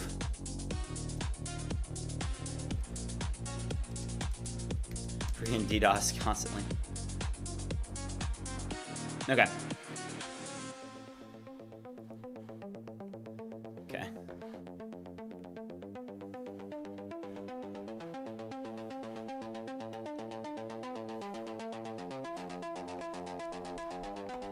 All right, I'm gonna let this run. I'll be right back. I'm gonna use the restroom real quick. 31 minutes. We are gonna have a project sharing event. I'll be right back, guys.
All right, we're back. All right, wait, huge benchmark. What is this? Hold on. Introducing agent mode, agentic AI. is now measured in Arena. Agent mode can do deep research, create reports, generate images, build website, decode. Oh, interesting. Oh, wow. Okay. So there's now a big new benchmark on LM Arena. Is there any results for this yet?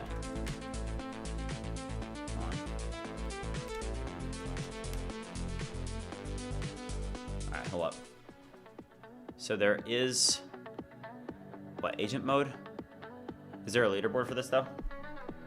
Oh wow, Agent Arena. So GPT 5.5 is #1 on this. Is this new?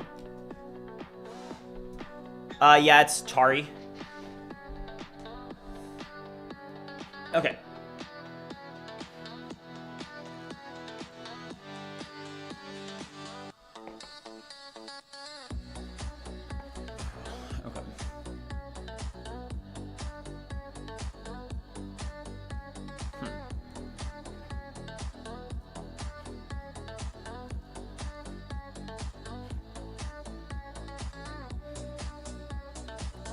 I am experiencing BridgeSpace freeze right now.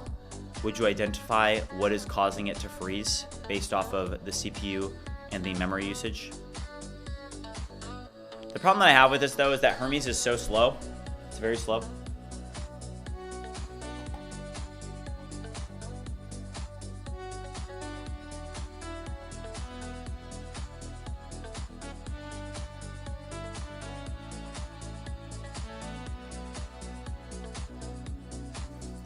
Why Opus 4.8 is not there? I don't think that they've benchmarked it yet. So I guess this is their new benchmark. So this is from LM Arena. Yeah, I don't know.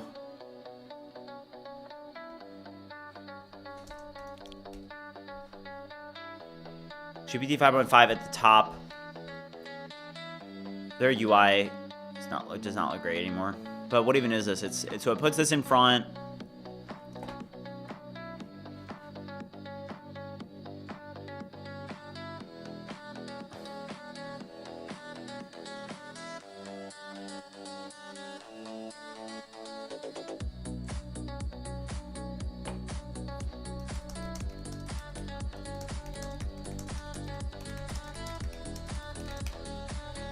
Yeah, so I mean, this is saying that GPT 5.5, how are they benchmarking this? What's different about this? So you can just do a lot more with it, and it tests across building websites, debugging code. I'm not super impressed with that. Benchmark created after Opus 4.8, I think, yeah. What will you add in the BridgeMind 4.0 that will be the biggest changes in there? So the biggest changes are going to be things like Git integration. We're going to see bridge code. We're going to see the swarm mode improve. And you guys are already seeing a lot of these updates get dropped in. Guys, look over here. The browser, I'd love to build a browser tool, but we're going to just continue to push forward on this. But we're going to see a lot of improvements. Let's check Hermes real quick because I do want to fix this bug here. The freeze is caused by bridge webcam processing spinning at 100% while memory pressure is normal. So this is what we're seeing, which is causing the freeze right now. So right now I'm using a ton on my machine that's causing this. Okay.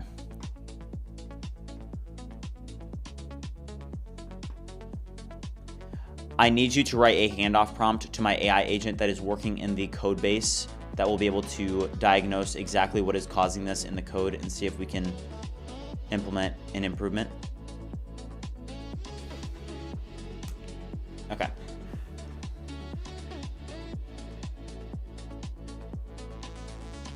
Go back to the Hermes CLI. I don't think that the Hermes CLI is better. Okay.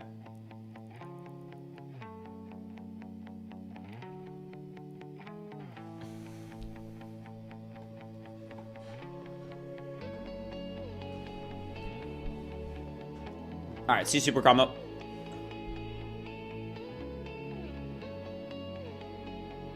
So my biggest workflow hack that I can give you is to just know how to work on multiple tasks at once. That's the biggest thing that you need to learn how to do. If you want to be like really successful with AI, you just have to learn like, okay, like how many things can I be working on concurrently, and how can I just get the prompts really good so I can work on multiple tasks at the same time.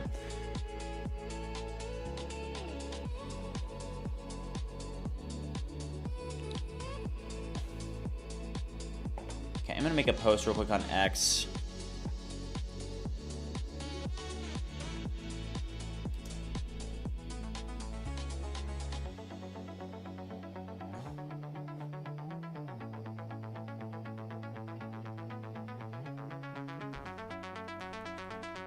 So guys, look at this chart.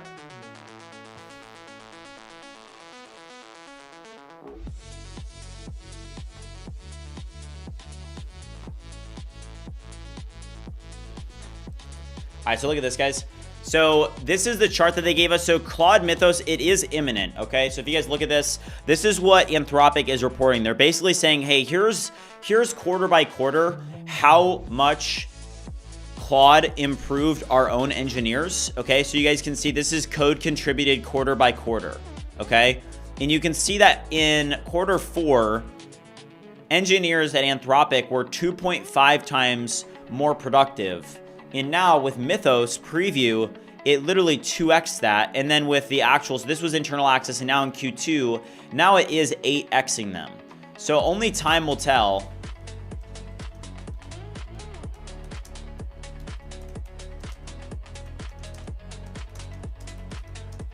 I'm just gonna say, will Mythos live up to the hype?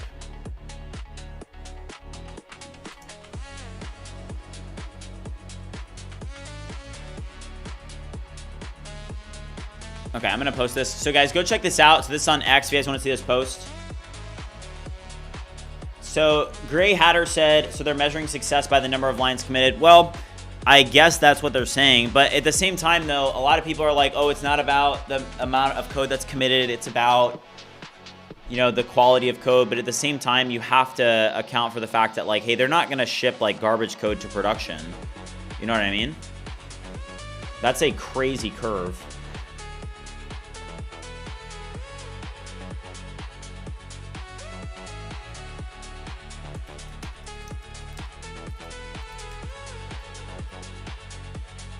Alright, man.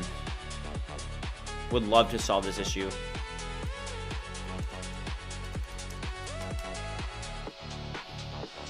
Doesn't Claude Code go down all the time? Sounds like they are shipping garbage. I don't think that they go down all the time. Brother Code said Mythos is going to be $100 per million, $100 per million output tokens.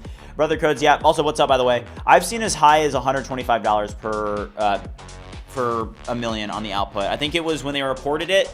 I think that the official, when they initially reported it, like how much it was for the organizations, it was 25 and 125, I believe, if I'm correct. All right. So I did kill the web view process. Let's quit this. All right, I am gonna toss this in here. And we are just gonna, I am gonna use, I mean, we could use UltraCode for this, but I definitely would like to get this solved today. This is one of our biggest goals today. Also, we do have a project sharing event in 21 minutes, just as a reminder. Let's spin up one of these Claude instances though, and let's drop in, man, honestly, let's use Codex. Honestly, Codex may be better for this. O3 Pro. Justin said, I believe it will simply retain the previous Opus pricing. I don't think so, dude. I think it's going to be super expensive. Why is my Claude Code not updating? Please restart Codex. Oh my gosh. Codex, please. Just skip it. They have a bug in their auto updater or something for me. All right. I need you to launch 5 deep dive agents and review this bug report here and search BridgeSpace completely and identify the code that is responsible for causing this.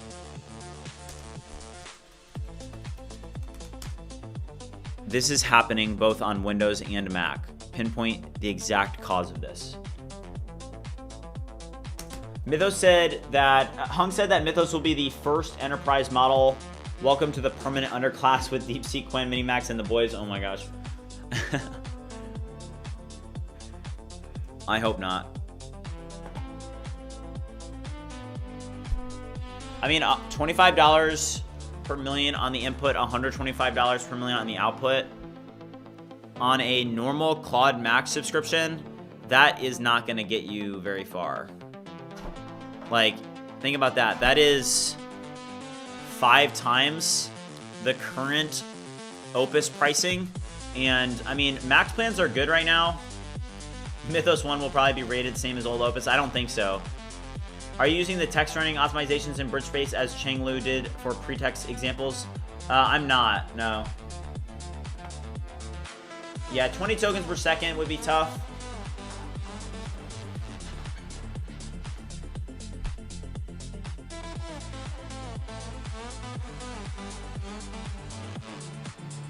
Somebody just asked, what's my MRR? Let's check. Let's check the MRR.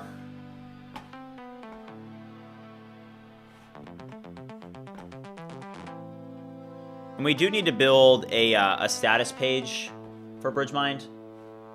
That's definitely one thing that needs to be done. Let's check the MRR though. Here's where we're at. So we are at 17,842 is where the MRR is at.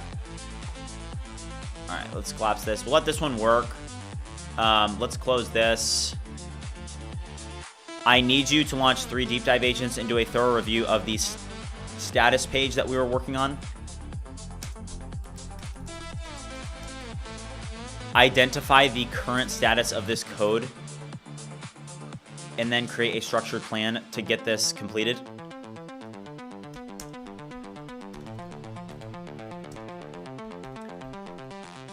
Okay. We definitely do need a status page now that BridgeMind's getting bigger. We have more users. Okay. Anthropic Ultra Plan, $2,000 a month would be a good deal if it means we get to max out Mythos daily. I actually agree. They will bring out a $2,000 plan Ultra Max. I have heard rumors of that. They've been spinning around. I mean, they probably should do that, to be honest. Okay, gotcha, Mako.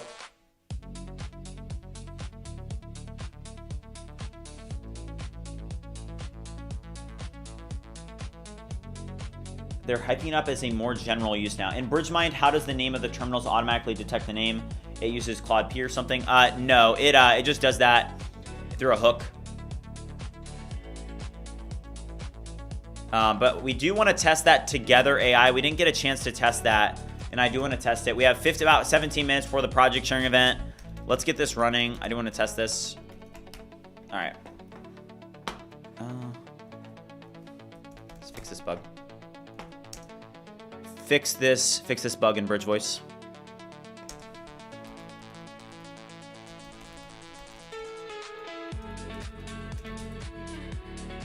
Okay. How to market your product. So how I do it is I do post on social media. I think that is one of the best ways to market a product is on social media.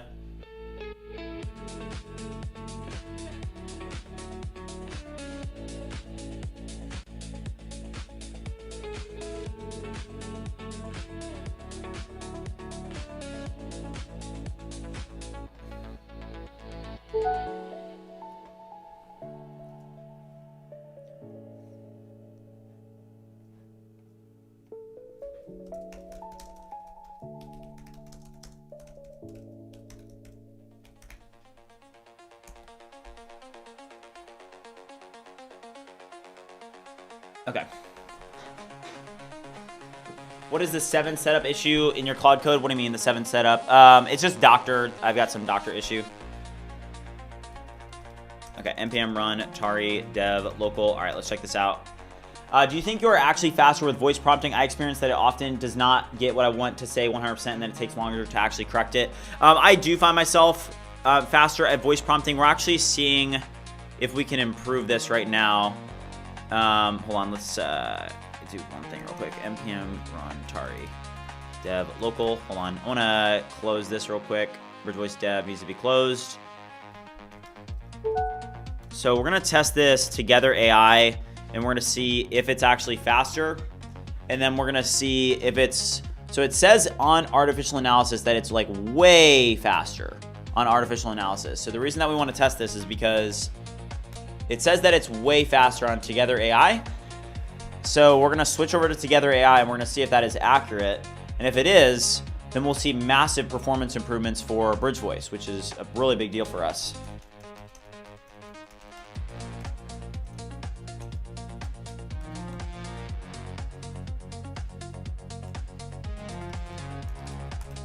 Okay.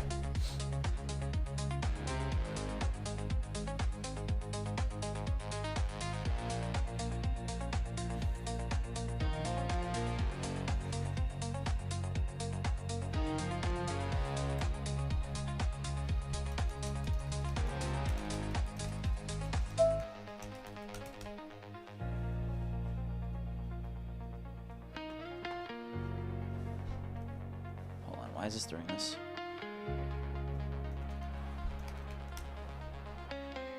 Oh my gosh, Codex, please stop.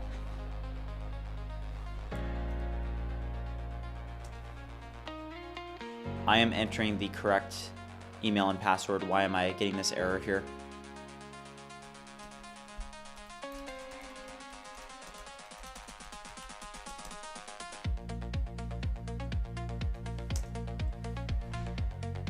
I think it has something to do with our... All right, let's do this. All right.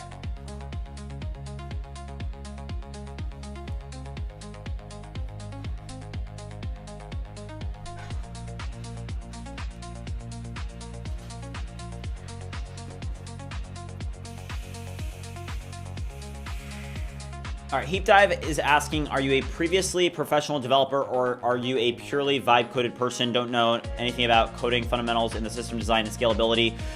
So this is my third startup. So I've had a couple startups to get some experience under my belt. Now, I didn't go to school for CS, but I don't think that you need to, especially today. But I have over 10,000 GitHub commits over the last 4 years. And I've been coding pretty much every single day. So at the end of the day, like, you're gonna get experience. Like, if you want to learn how to code, you're gonna get experience from like actually coding. There's so many people that I've met that they've gotten the CS degree and they're not the best developers because they haven't worked on any projects. So while it's probably helpful to get a CS degree, like most of the people that I knew in college that were getting the CS degree, they were like spending a lot of their time like studying for like Calc 3, you know? And I think that, yes, it's good to study for Calc 3, and Calc 3 is a good thing to, you know, learn, but you're not going to be really learning Calc 3 as a actual, like, you're not really going to need that as a software developer, especially now with Claude Code and stuff. If you use some open source and free goofy voice to text like Handy plus you're not good at English, then of course it will be slower. Using Raycast dictation, Whisperflow, or is much better. Yeah. What language I have experience with? TypeScript is my main language. Okay. All right.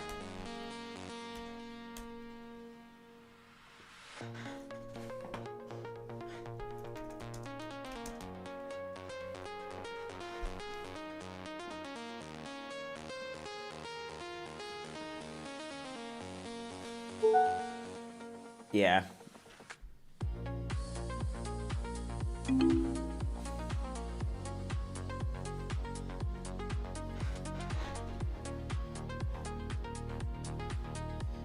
Okay, this is not API rejected log, this is support checks credentials. Fix the code. Wait, what was the problem? Quick fix, close that battery.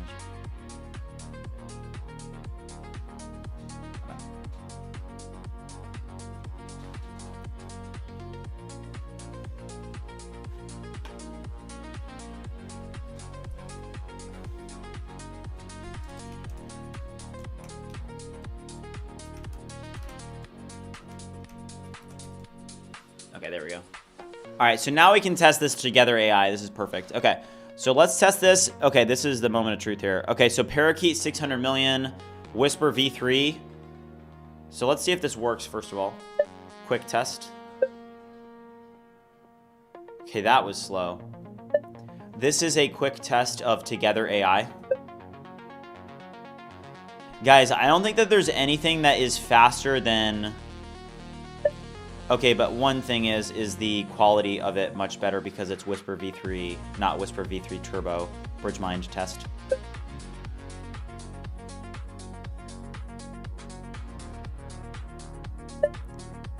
This is a quick test of Together AI. Whoa, that one was 497 milliseconds. And it's Whisper v3. Hold on. I think that Grok is using Turbo. If I'm not mistaken, Grok is using... Hold on. I need you to check... We'll just use our integration with Grok for voice transcription and tell me, are we interfacing with Grok v3 or Whisper v3 or Whisper v3 Turbo? This is my question because that does change things. So if you guys look at this, let's test this parakeet model as well. So the parakeet model, this is the 600 million model. Apparently it's like insanely fast. This is a quick test of parakeet to see how fast it actually is. Oh, wow. This is a quick test. Is it good? Parakeet 600 million parameter model, BridgeMind. Okay, so this one is using, okay, model. Okay, so you guys see this? So this is the chart here that I want to draw your attention to. So these are the different transcription models, okay? And you have Grok, okay? And Grok is very fast, but note that Grok is running Whisper v3 Turbo, okay? And that's a much faster version because it has fewer parameters. But I'm pretty sure that this is the full Whisper v3. And so even though it says it in settings, this isn't correct. This is the full Turbo. This is full Turbo. So let's switch it to Grok and just say, this is a quick test to see how fast Whisper v3 Turbo is on Grok. So it is very fast, okay? So 527 milliseconds for 6 seconds of audio. But now if we go over here and we test the Whisper v3 via Together AI, this is a quick test to see how fast Whisper v3 Turbo is on Together AI. Just trying to do 6 seconds.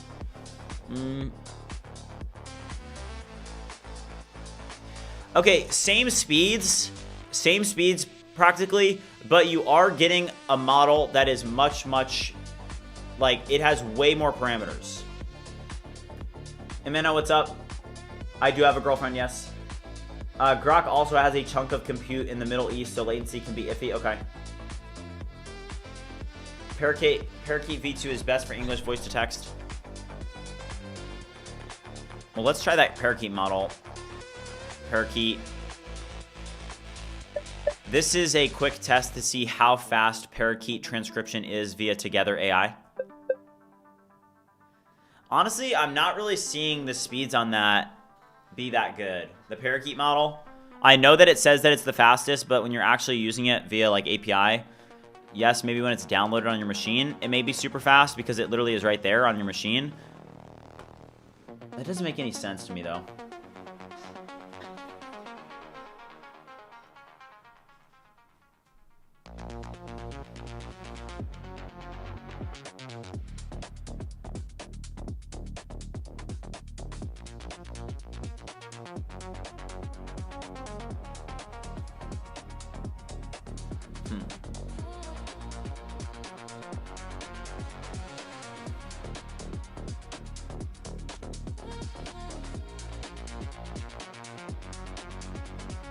I feel like the Whisper v3 Turbo, no, just the normal v3, this is going to be the best one. I'm curious to see how fast this is going to take to transcribe. Is the quality any better? BridgeMind. Transcription needs you to... This is a quick test of Together AI. Why is saying that? This is a test. Hold on, what's going on?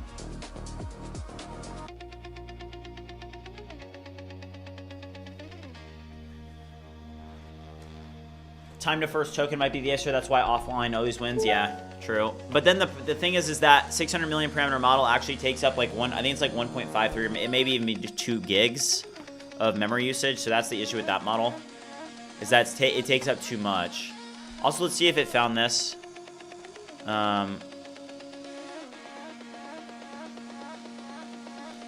Okay, I now need you to launch 3 review agents and make sure that this implementation is properly orchestrated and will not cause any bugs. All right, let's see this. Okay, we do have a project sharing event. It's going to start in 4 minutes, guys. All right. Let's go over here.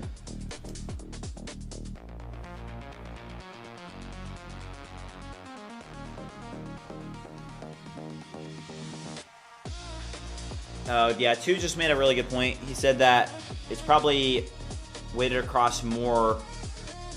Like if you're using it on just like 6 seconds of audio, it probably is that time to first token that takes up the most time, right? So if it's transcribing 6 seconds of audio, it probably doesn't do a great job.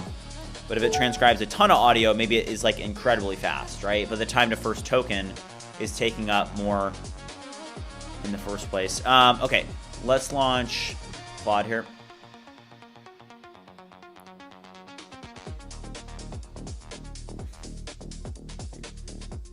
I want you to review the sound effects for starting recording and ending recording in BridgeVoice and improve them to make them smoother and more professional sounding enterprise grade sound effects.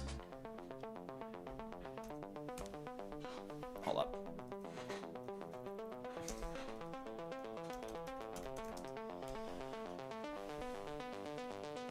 Yeah, I did see that. Gemma, what was it? Gemma 12B, right? Which Gemma models in general, yes, they're good, but they are a little bit slower, just so you guys know. Gemma models can be a little bit slow.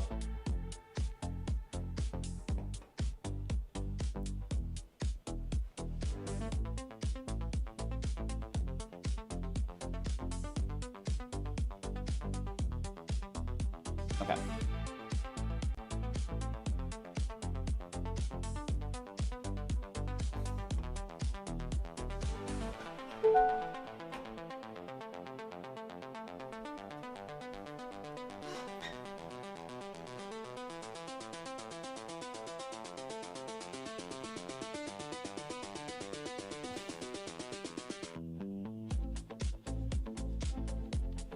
All right, guys, we need to start this project sharing event. Okay, let me see chat. Hostup said that Codex is bad. It broke my production front end, so bad. Claude is fixing it right now. Yeah, I mean, I think that Claude is always going to be better for front end, just so you guys know. Always choose Claude for front end. Don't be using GPT models for front end. They're not great on front end. You can use some skills that are going to make them better, but it's pretty hard to find. I have decided that I would like to use Together AI's Whisper v3 as the default model for BridgeVoice Cloud. Would you now take this into account and assist me in removing the drop-down options to change the cloud model? Because I think that this is the best version.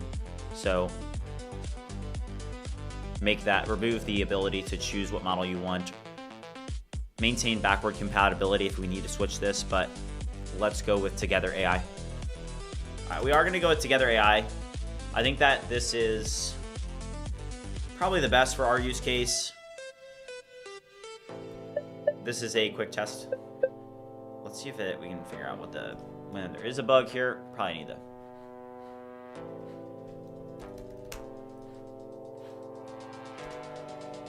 It would be great if we had better logs here. I can't actually read what the error is here in the pill. It would be great if there was an error, that it goes outside of the widget pill and displays fully.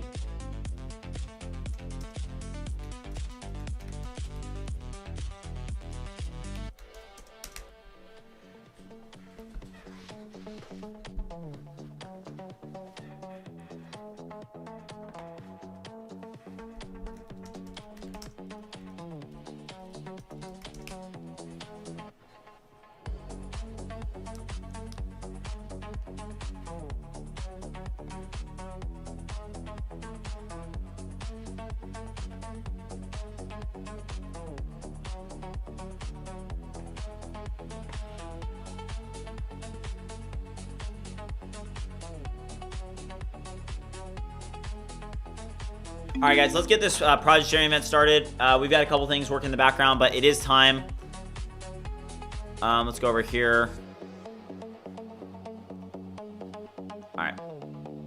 Let's get this event started. So if you guys haven't already joined the BridgeMind Discord community, this is our project sharing event. You guys are about to see members of the BridgeMind community present their projects live on stream. One member at the end is going to be voted to win $100 Bitcoin. So let's get this event started. Let's get it started. Start event.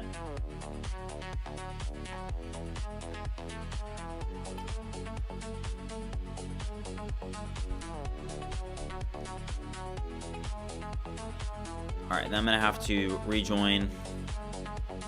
Raise my hand. Let's go up. All right, now I'm gonna let everybody know that we are live.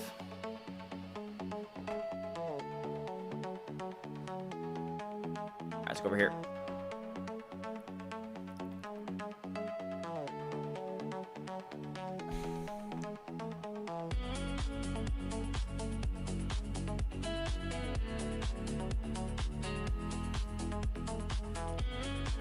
So I'm just gonna say project.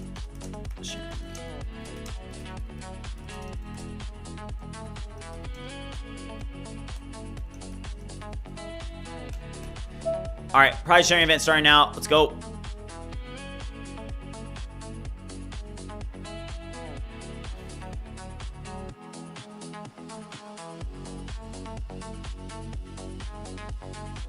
All right, guys, I'm gonna let you guys filter in here. How's it going? Can you guys hear me?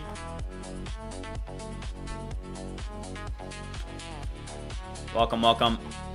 What's up, guys?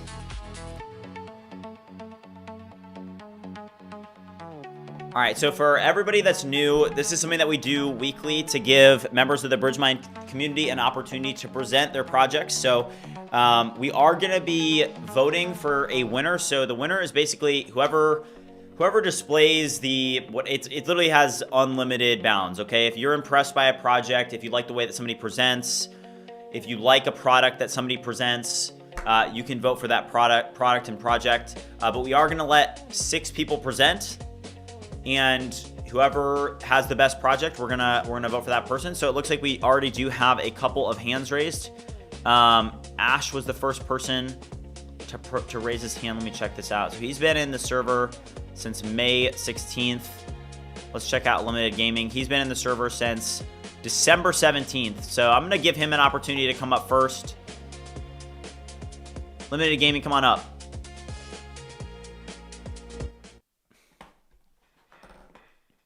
Hello. Hey, how's it going? Hello. I am from India, so I don't know how to speak English very well. So sorry for that. And I am your biggest fan. I am watching you since from starting. That's awesome, man. Thank you.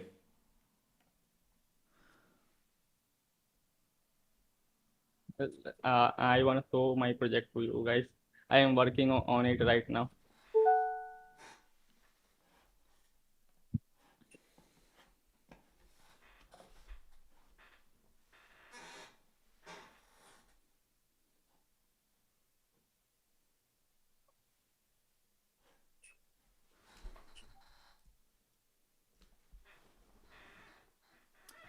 Yeah, we can't This see is your. like alternative type of I can't see your screen. BridgeMind.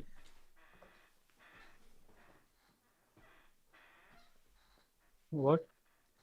Just your stream isn't loading for me. Oh, Hold on, now I can see it. I got it let me now. check. You're good. Oh wait, I had it for a second. All right, there Is you it go. good now? Yep. So I am working on this for almost like a week, and this is his current position. But I am stuck on the issue where you stuck to the problem of rendering the CLI. This issue, and it have all this to-dos and agents, pre-configured agent, and you can add custom agent to here, and all you can see the console all the error and logout here. And you can make as many as workspace you want. Add project in it, and currently it is in development state. So this is currently I have.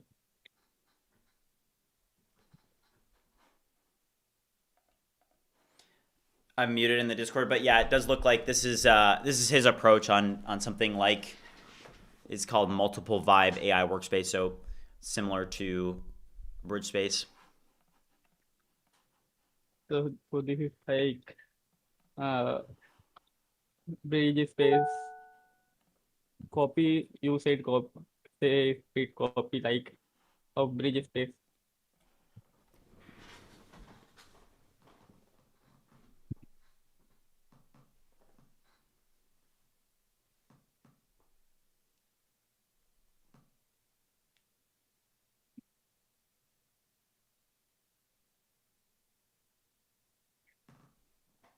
Okay. But All right. Well, thank you for sharing, man. Great job. Keep it up. thank you Yep. for the opportunity. Yeah, 100%. All right. So that was Limited Gaming Zone. Thank you for going first. Good job. Looks like he has his own kind of his own approach with kind of like a ADE product. All right. Let's see who else has their hands raised. All right. We got this guy here. How long has he been in? All right. He's been around for a while, so I'm gonna give him an opportunity. Come on up. Hi, man. Can you hear me? Yeah, I can hear you. Perfect. Let me share my screen here. Should I have the same problem that you've had multiple times where I can't share it? Oh yeah. I think if you just like leave and then ask to speak again, it'll turn back on. Okay.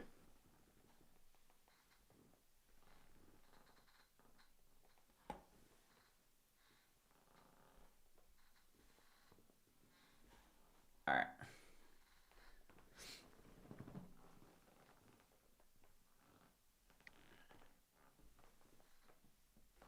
All right, there we go.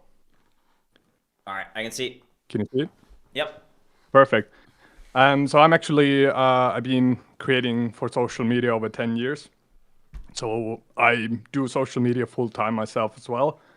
And this is a project that I've been working for the past couple of months where it's designed to track your social media in a really sort of modern way and being able to deliver you all kinds of different data from your competitors and being able to see what kind of outliers there are on the market. So I'm not going to show the whole thing, but I'll show a few cool features here. So for example, the explore page. I can add any Instagram account here, and I'm going to expand this to YouTube and TikTok as well. But you can see in the explore page all different social content, and it ranks based on what is the highest outlier score. So this just calculates the median of this person's reels from the past 90 days. And I can filter it based on reels. And then it loads all of them. I have all kinds of different niches that you can pick from. And then from here, you can basically see what kind of content is performing in every specific niche. And this is connected to embedding. So when I click on search, I can easily search whatever content. So I can, for example, search for a stupid keyword like horse. And it will return all of the different results that have this kind of content. And it ranks them based on the outlier score so that you can see all of this stuff. And there's multiple different ways to access this. So this is where a public discovery thing where everyone can see all of the accounts that are ever added to this. And then there's a competitor view. And in the competitor view, you can track all kinds of different competitors. So I can, for example, go into this account over here, and I can see their growth during like a specific period. And then from the recent posts, I can see a database view of their posts in the same way. So I can see that this person has had 12 million views in the past 90 days and has posted 124 times. And they have 3 outstanding posts that are ranking higher than others. And then I can just click on this and it filters, and I can click on the media and it opens the post. And then when you hover over it, autoplays. So you can really quickly see all of this data. And the same is here if you go into Explore. I didn't show this, but here everything is autoplay. So you can very quickly see through all of the different content. And you can save these posts. So if I click on save here, I can choose to save it or I can add it to Planner. So I have a built-in Notion synced Planner. When I click on add to Planner, then it opens my database. And I can choose from here to which slot I want to add it or to a new slot. So I can, for example, schedule this for May 24th or May 27th. And I just click here. And then I had a post there already. So I can now go to Content Planner. And then the Content Planner here shows that post that I saved in preview. So then I always know for what day am I posting what. And this could technically be connected also to auto posting, but I haven't configured that yet. But here you can like plan all the different stuff, what is going to be the audio link, what is going to be the cover image, voiceovers, what's the status. So this is basically like a built-in Notion that always also syncs 2 ways to Notion. So whatever changes you make here or whatever changes you make in Notion, they sync with each other. So that's basically the core. It's more so for analyzing content and understanding how it works. And there's a very, very detailed AI engine built into it called Canvas. And this is the last thing I'm quickly gonna show. So I can create a new board. And then there's a little mascot here. And then you have like a proper AI chat. And in here, I can click on plus and I can add whatever. So I can, for example, click on reel and post, and I can choose from my own posts, or I can choose from posts from others that I have saved. So you can see here in the saved now, one of these posts that I just saved. But I'm going to take one of my own posts. So I can, for example, filter here based on outlier score. And I can take one of my own videos that I have posted. I add it, and I just say here, transcribe this reel and analyze why it performed so well. And then I hit enter, and it has like a whole chat that thinks through it. And then it thinks for a while, and then it said, explained why one connected video performed and grounded into real metrics. This video shows the magnific AI tool in action. So this is connected to Gemini video understanding.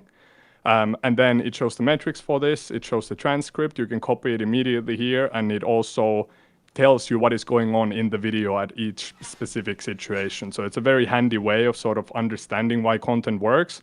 And then you can reiterate on this. So you could say that now generate me 5 more hooks, or generate 10 more hooks, or generate a longer transcript. Or you could add someone else's video, and then you could say that, hey, like I want to create a transcript for a new video idea that I have in the style of this video that I pasted in.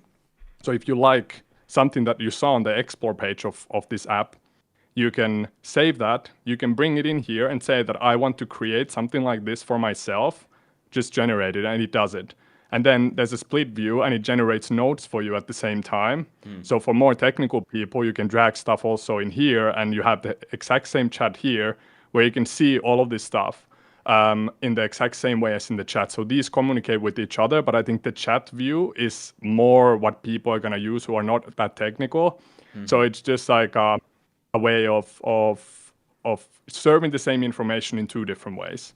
And then you have obviously dark light mode, all of this different stuff here. And it also understands your brand.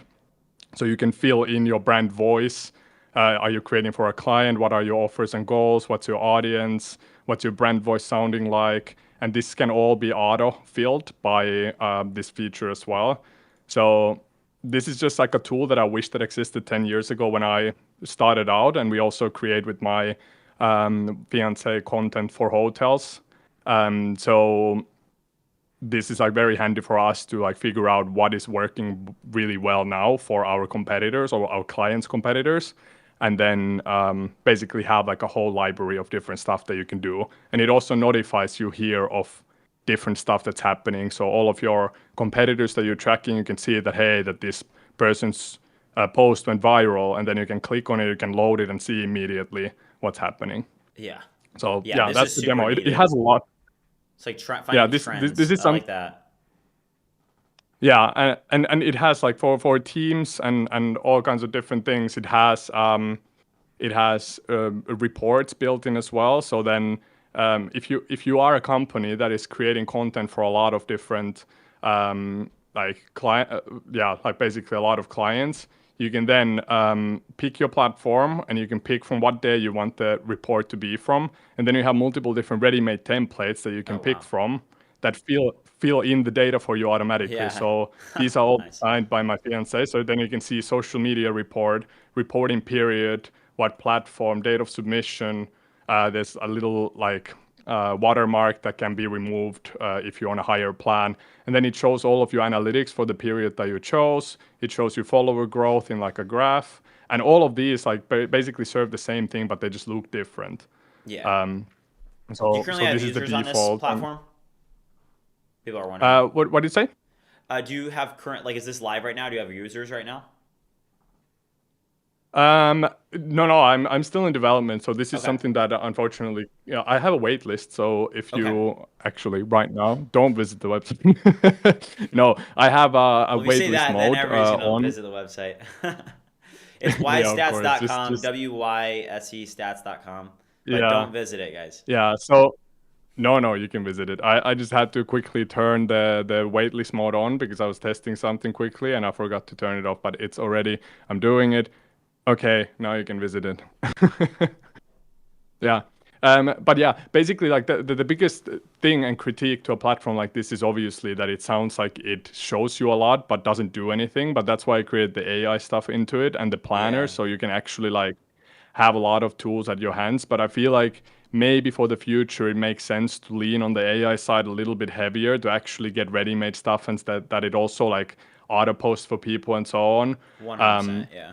But yeah, it's basically like a lot about just a very beautiful UI, or at least in my opinion, a beautiful UI that serves data in a pretty way. And a lot of people like love this type of stuff. And that's why I created two different modes. It's like you have this sort of geeky tech vibe, and then you have this cutesy thing that maybe girls are more into. I'm thinking of just marketing this through Instagram because I have like almost 400,000 followers on Instagram. And I used to do social media like for myself full time, and I was selling like all kinds of different online courses about like photo editing back in the day when AI wasn't a thing.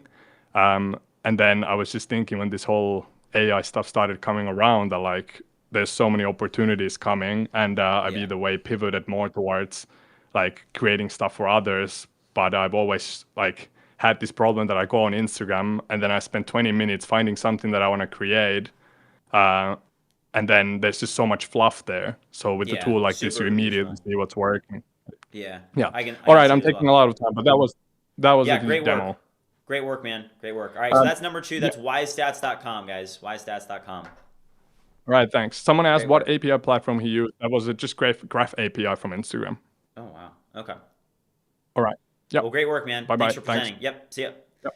Yeah, that's like just so you guys know, the what he showed with the trend analysis, that's what stood out to me. Because think about this: if you are a creator, if you're somebody that is like, let's say that you have a SaaS product, right? That feature that he showed, I think it was the first one that he showed, where you could put in a keyword. He chose horse, and he put in horse, and it pulled in all of the reels that were trending for that category. If you are, let's say that you are creating, a product that's associated with a particular category, if you search that, you would be able to see trending content for that category. So that is super useful. I've actually seen other people trying to find products like that. So that's a good one. So that was wisestats.com. Let's see here. We've got a couple more requests. If you guys want to present, raise your hand now, just so I know that you're waiting. Let me see here. I think that presented already. Kanav, we'll see Kanav. He joined just a couple days ago. Ash joined recently as well. Presented last time. I think this guy presented recently as well. Is Bleed here? Does Bleed, do you want to present? All right, I'm gonna give Ash an opportunity since he's had his hand raised. He is newer to the server, but we'll give him a chance. Come on up, Ash. Hey, how's it going, man? Good. How are you? Yeah, pretty good. Let me share my screen. Can you see it? Yeah, there's a little bit of background noise on your mic. Is there any way that you could fix that? But yeah, let me turn on the noise suppression. Is it fixed now? It is, yeah, perfect. Thank you, man. Yeah. So basically, this is a Premiere Pro extension. Have you ever used the software Premiere Pro for like clips or something? I've used it, but I don't use it currently, but I'm familiar with it, yes. Yeah. So basically, this is a extension that uses AI to make the basically all the animations you'll need to make anything. For example, let's make a lower third. I have templates here for this.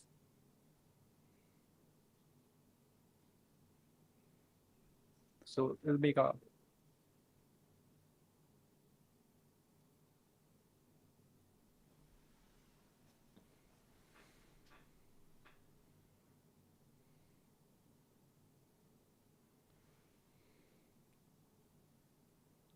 so it'll create animation for the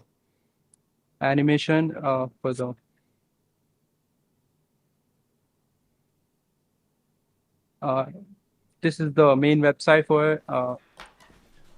Prompt to timeline in 3 ways. Describe what you want, and it builds it. It's called Filmify, by the way. Okay. And it'll be Filmify, okay. ready on your time. It's just one panel, and it has basically.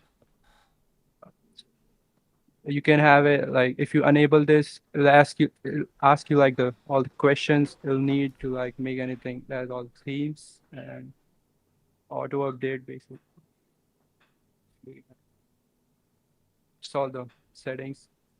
And it has output.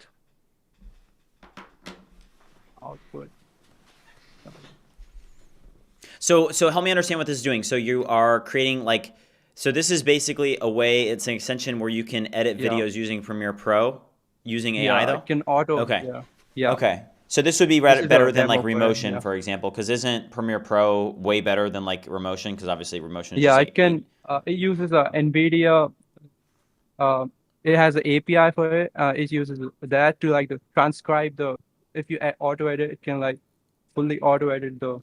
Like Okay. it can like transcribe it and find B rolls, like basically all okay. the background. Yeah. And add it and add the subtitles basically and like see these watch these. This one's not the best video for this. Here's the demo for it. You can like tell it to make a subscribe animation. It's just Nice.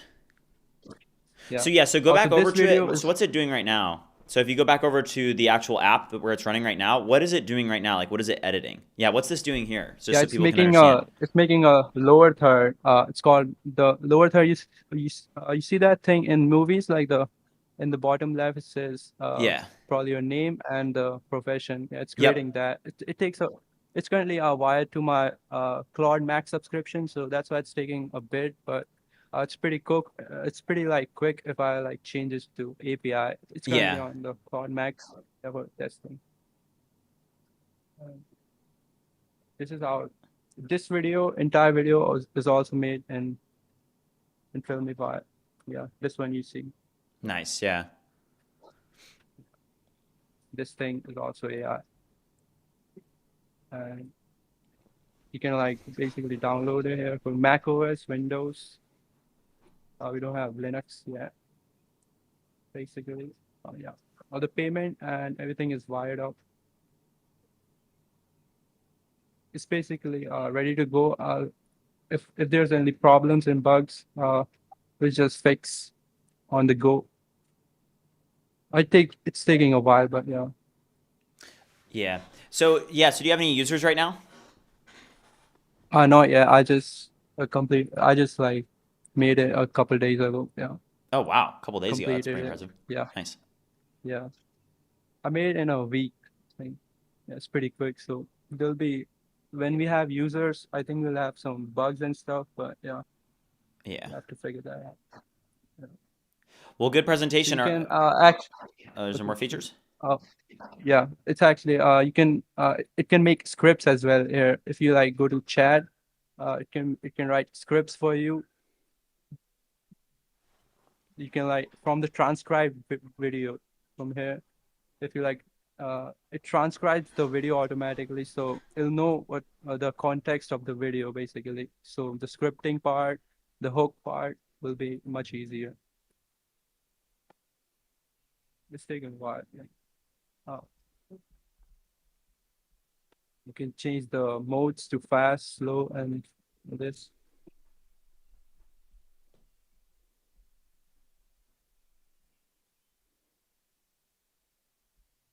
There's a history and it's like this dashboard. That's about it for this. There's the install guide, billing, manage.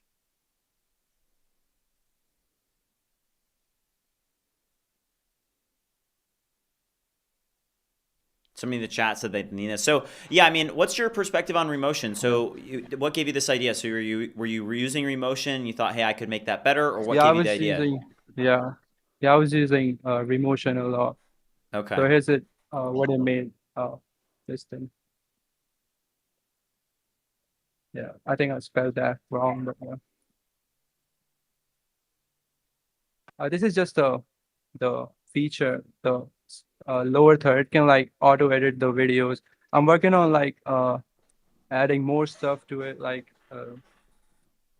it can like put together a video, like working on making it a lot better.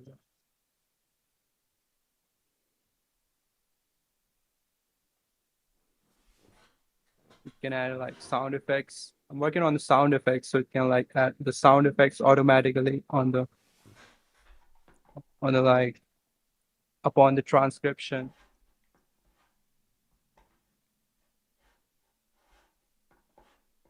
All right, well, this is a great project. All right, so flimify.com. I just put it in the chat. So we've got Limited Gaming Zone, ystats.com, and flimify.com so far. Great presentation, man. Keep it up. Man, thanks. All right, have a good one. Yep, absolutely. Yeah. All right, good job, man. So we've got 3 so far. We've got 3 to go. Who else would like to present? We've got 59 people here.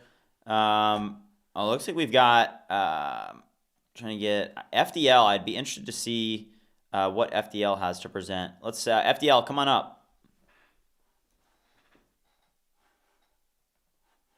What's good, chat? How's it going? How's everyone doing today? Doing good. Yo. Yes, let's go. Let me share my screen. Hold on. Shit. Oh my god. Wait, I'm gonna have to join back. Hold on. Okay, he's gonna join back.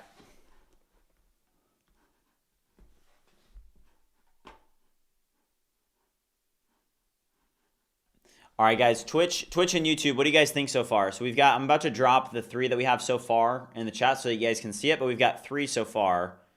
We've got these 3. We've got Limited Gaming Zone.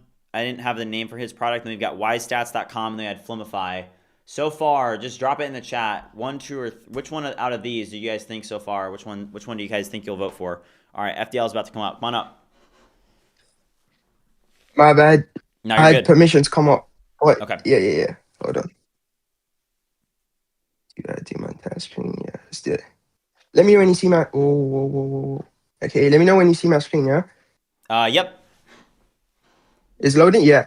So I've been trading for like, I said 5 years. Yeah, I've been trading for 5 years.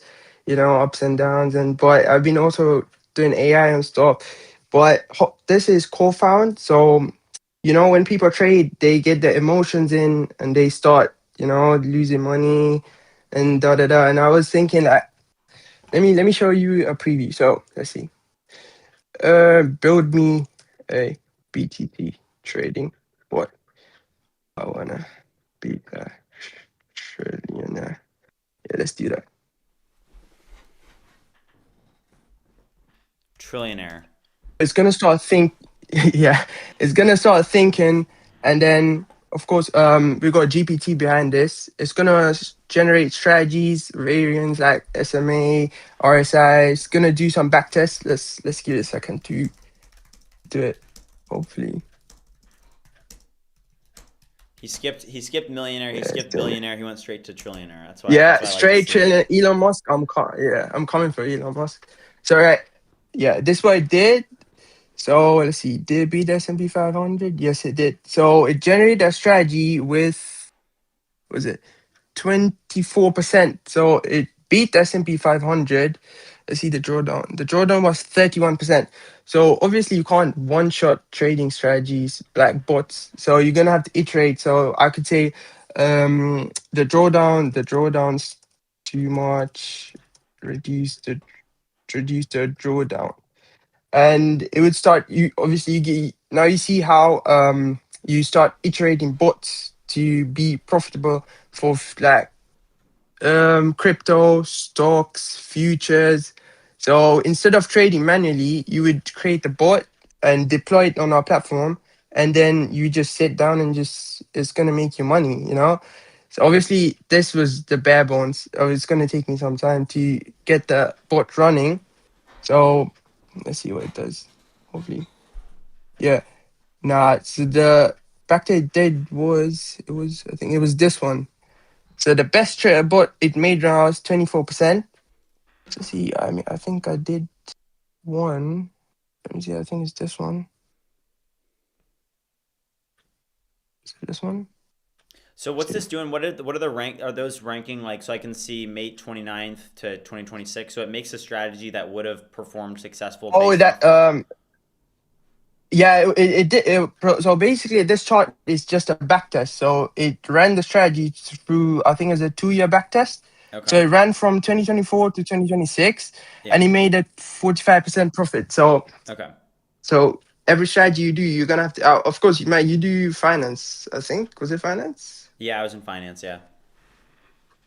Yeah. So 45%. So yeah, I wasn't even prepared for this, but yeah. So you could deploy a bot, and I had this running for I think it was a month, and I think the peak it did was 7%, and I had to pause the bot. But yeah, hopefully in the future, maybe like a month, it should be ready. I don't know if I explained it well enough for everyone to understand. I might be just all over the place. No, you're good, dude. You're doing a great job. So what's the name of it? It's not out, but it's good. I've got a wait list. It's co-found. The naming is I don't know. I might change the name, but that's the wait list. If Oh, anyone nice. wants to join, it's free. But yeah. Thanks, Co-found man. dot trade. It's co-found.trade. Yeah, that's it. That's a really cool project, man. I mean, Yeah, cheers, man. don't. So But if yeah, anybody wants to I'll become a be trillionaire, yeah. this is your go-to, right? yeah, of course. Yeah, but I'll be back maybe in a couple weeks, hopefully, when everything's ready and stuff. Yeah. Okay. Well, we'll be looking forward to seeing your update. Great job, man. All right. Cheers, man. Thank you. Yep. Have a good one. Cheers. All right. Great work, FDL. All right. Let's see. We've got 8 people with their hands raised. Let's see who we got here. I want to give people that haven't presented before an opportunity to present. I think Jake. I don't think Jake's ever. He's got the Vibecoder role in the Discord. So I'm going to give him an opportunity to present. He's been super active in the community, and I don't believe he's presented before. So Jake, come on up. Hello, thank you. Yep, how's it going? I'm good. How are you? Doing great. I woke up late to this, but I'm here, so we're here. Let's go. Let's go. I'll just bear in mind that so I'm gonna share, but I'll just bear in mind this is literally the first project I've ever made, so it's pretty bad, just being honest. But it is basically I'm getting in right now. I'm logging into it's a open source repo. I shared it before on here. It's basically a skill router, so I will just show you. I'll share my screen right now.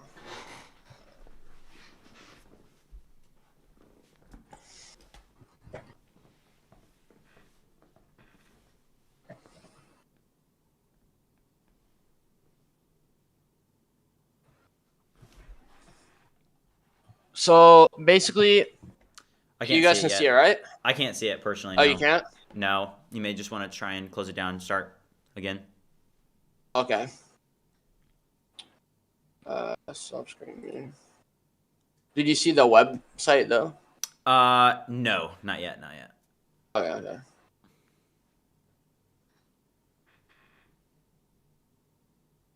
All right, there we Can go. you see it Got now? Yep, got it. Okay. So basically, it's an open source project. And it's a universal AI skills library. So the universal AI skills library is a router first skill system for local CLI and AI tools. So for any AI you have, I will show you in a sec, but right now for any AI you have, it will work. Like that's the thing. Like the problem with skills is that oftentimes they will have slightly different formatting, even though a lot of them do use the Anthropic's standard system. Yeah. A lot of them do use a lot. So like they will still have slightly different formatting though between different AIs, like when you install them. So that's kind of the frustrating thing. So every AI client like wants skills in a slightly different place, like how you install them. Like for example, with Claude, you have Claude Code where you have plugins, or you have, for example, like Codex where it's like skills, or you have like even I mean not Codex, I mean Claude Code, but also Codex. You have like plugins and skills. So the thing about that's kind of annoying is that like you constantly have to like switch between like, you know, when you install them, you have to like install them fresh for that platform. So the thing about this is about the Universal AI Skills Library is we have like 2,000 skills.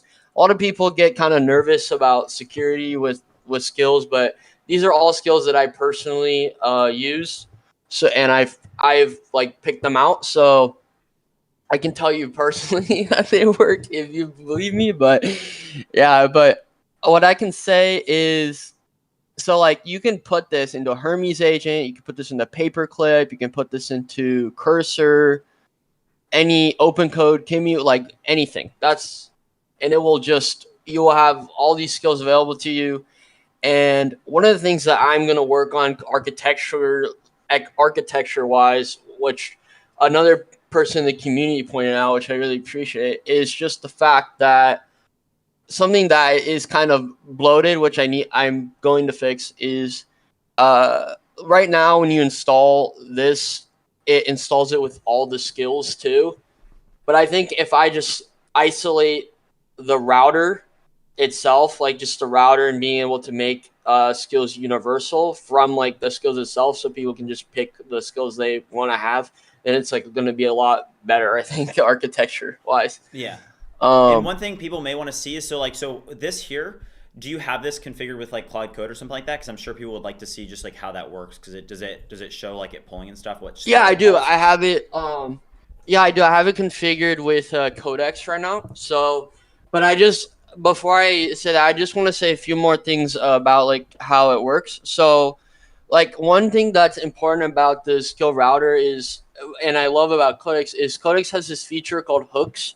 So every time I send a prompt within Codex, or every time I send a prompt in, I don't know if Claude has the hooks feature, but at least in Codex, it will do a pre-flight check and say, okay, what is the best skill it will use the AI and do a pre-flight check and say, what's the best skill according to this task? And it will automatically look through the entire skill library and say, okay, I'm going to apply the best skill for this task.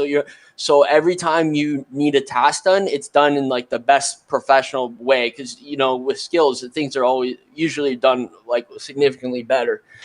And then also it will have its own health checks, and it also is connected with, the other thing is it's connected with, has its own memory. So you can have it set up with MemPalace or GStack. I personally like GStack.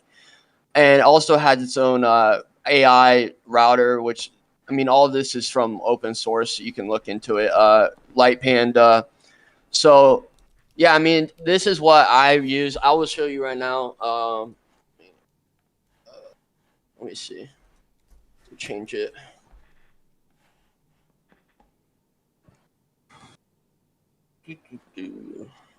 Change stream.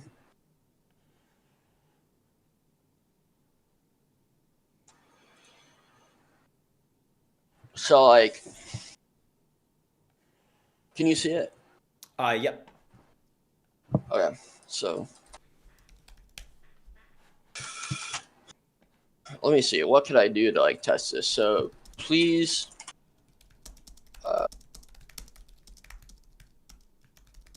create. Do you have an idea? What should I do to test it? I just have to say anything. I don't know. Create a first-person shooter game in a single HTML file. I should have a, yeah, just do that.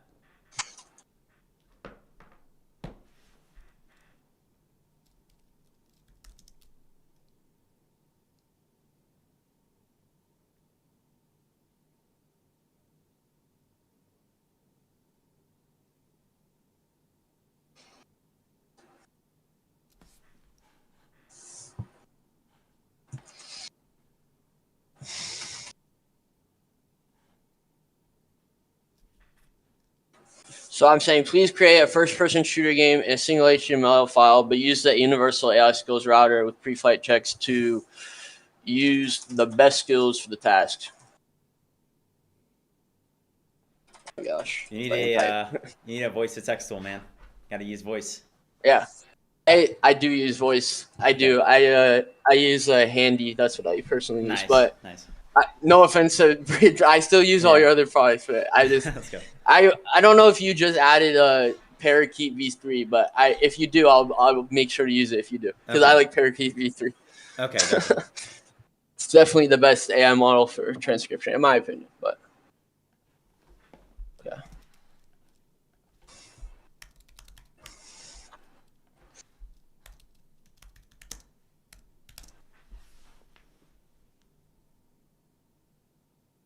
The only thing about it, I would say, like I said, this project very early stage, is that right now it's kind of slow because of the bloat. So I definitely need I definitely need to separate the architecture, because I'm sure the vast majority of people don't just want to install 18,000 skills. So I need to separate the router from in the system of open source skills, in the sense of like the goal would be, the end goal, if I was to have it, I would have like a skill marketplace, or you could connect it to any existing skill marketplace, and it would just be able to look up and automatically find and use the best skill for every single prompt. That would be the end goal. Yeah. But not actually downloaded with like, yeah, because that introduces context blow. But how it currently works, so that if people are worried about context blow, that's another important thing about this, is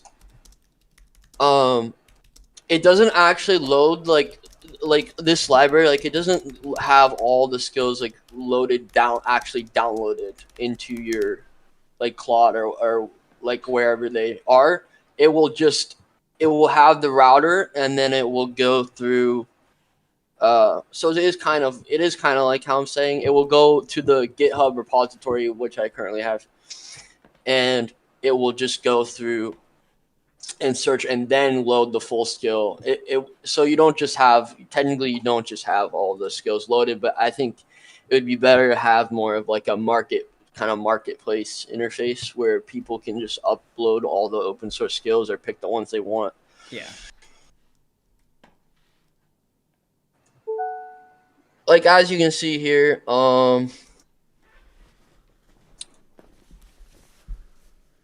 okay, it might be bugging right now. It's kind of, I need some work, bro. But this is literally my first project I've ever made, so like bear with me, bro. Like I just, like you said, present before you're ready. So that's what I'm doing. 100%. Yeah, don't worry about it.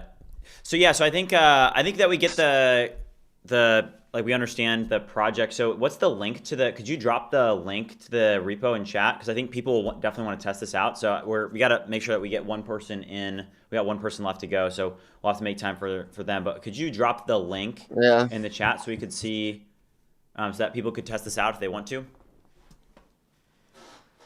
Wait, I didn't. Okay, this guy's saying I didn't use my product. No, I do use my product. It's installed, but I mean, it's not really a product. It's a free open source GitHub repository. You know, I'm not selling it or anything. So it's just kind of a project I made for myself and for fun. But you take it what you will. I would say I wanted to come up here because I do want feedback, because I do want to improve it. So that's ultimately why. I do appreciate feedback. Like this other guy gave me feedback about what I said. So yeah, I appreciate it. So yeah, I'll let the next person go. But thanks for letting me come up. Yeah, 100%, man. Keep it up. Keep it up. Yeah. All right. See it. All right. So that was yes, that was his first project. A skills library. A lot of people are very interested in like agent skills, so you guys can go check it out. There's a link in the Discord here. I'll drop this in the YouTube chat as well if anybody wants to go check out the repo there. But we do have time for one more person. So if anybody else is, yeah, W Dan over on YouTube say, man got onto the demo stage. That's big in and of itself. 100%. Yeah, great job, man. And for your first project too, good work. All right, let's go see. Let's see how many people we have left. We got 11 requests here. All right, we got plenty of people to choose from. Let's see here. I want to find somebody that hasn't presented before.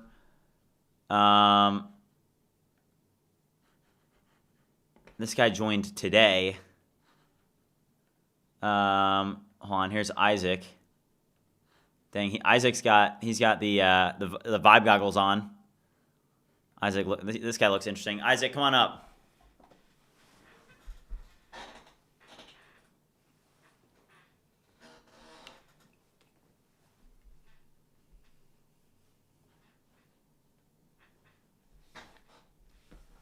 Nothing from Isaac.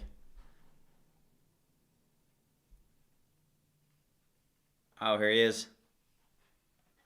Yo! Isaac, what's up? How you doing? Doing good. How are you? I am doing absolutely amazing right now. Here, let me get this video going right now. Okay, so my app is an editing app, but it's gosh, I have so much volume going on. My goodness gracious. So, I built an editing app for TikTok Shop UGC users, right? It's my first ever project. I'll start here. Hold up, I don't actually have any sound going. Can you hear me? No, we could hear you the whole time. Oh gosh, okay, that's awesome. So, we'll start here. So, it's called Cut AI. Basically, a huge problem with UGC creators and TikTok Shop creators is editing.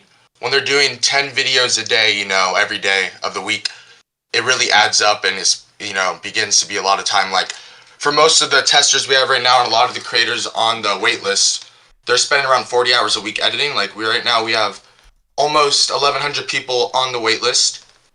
And basically what it does is it takes a raw TikTok Shop video and makes it postable. So I'll show you on the simulator right now. It's pretty, I'm not going to cuss, but it's pretty crap in the UI. I've all been focusing on the back end of everything. So basically, you can record in the app on the phone, obviously not in the simulator. But then you come to here to upload a video. You can do single clip or multi-clip.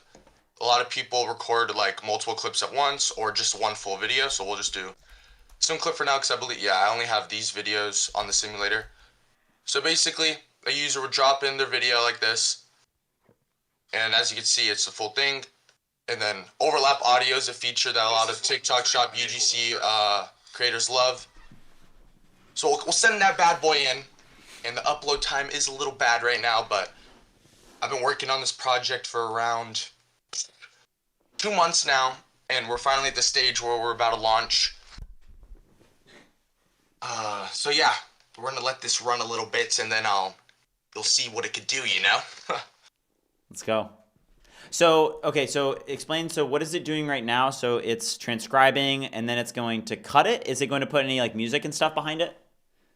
So no, so the whole point of editing a TikTok Shop or UGC video is you want to basically remove all the dead space, all the retakes, all the fumbles, all the errors, anything that like a user can literally spend 10 minutes on a video walking around their house if they wanted to, with people coming up to them, talking to them, and by the end of it, they'll have a video that they could post. Yeah, that's actually, that's huge. Yeah, let's check it out. What does it do? Yeah, here. This is why I'm returning my maple loafers. What, can you hear it? Yeah, we can hear it. Okay, sorry. Just making sure.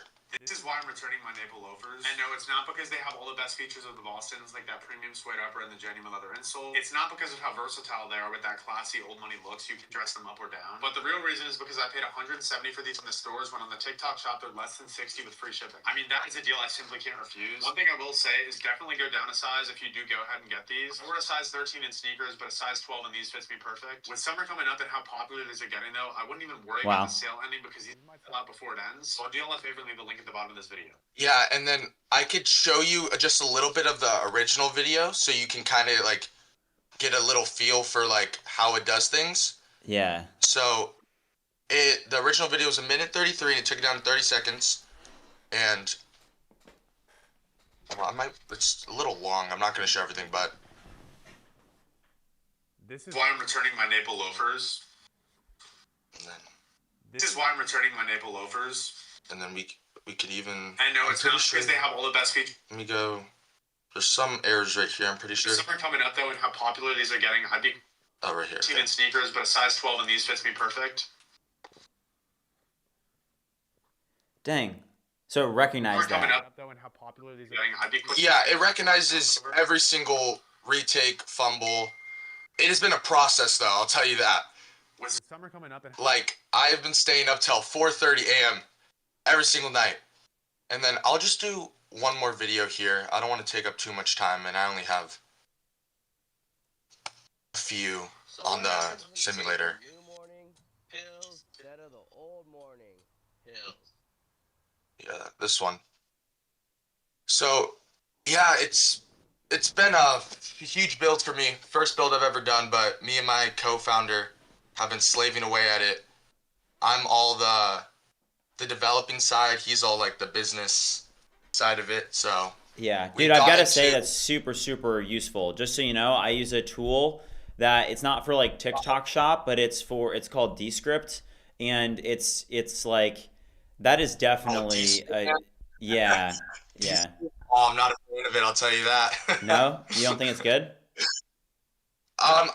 We've compared the two side by side multiple times. Yeah. And I'm not trying to be biased, like literally just from A/B testing, Cut AI has beat it every single time. Yeah, that did look, just so you know, that did, from my perspective, from the original and how that came out, it did look like it was better than Descript, to be honest. Yeah, I appreciate that. Yeah. Oh, okay, this one finished up. I'll just do this one real quick if that's good with you. Yeah, 100%. Okay. So what happens when you take the new... Oh, I think there's an endering error. Encoding error. Yeah, that's an error I've been running into a ton. When it finishes a video, it encodes it in a different format, so then it kind of breaks, but that's the only real other issue we have right now other than UI and then payments, and then we could launch, so. Yeah. Yeah, what are you using for your UI, by the way? Like what model to build it? Opus 4.8, but I am horrible at UI design. Yeah. UI design is not my thing. Are you using the front-end design plugin or any skills? I've been using the front-end design plugin, but I'm also been using Claude Design. But I'm not sure if I'm a big fan of Claude Design right now. Yeah, I don't like Claude Design that much. It's kind of a little bit overkill. And yeah, it's like better to just like iterate a little bit, you know? Yeah, that's what I've been noticing. Like, I'm going to do a whole day focused on just front-end because the back-end has been a huge struggle, but now it's editing. Like, we have, how many testers? We have 14 testers right now, and they're all using it full-time. They've been telling brands about it. Like, right now, we are in 2 of the biggest TikTok Shop agencies for partnership deals. Oh, nice. and the people testing it they're so happy right now. Like that's the main thing I'm in it for. Because I used to do TikTok shop, and editing's why I quit. Because it just took up so much time. So, yeah.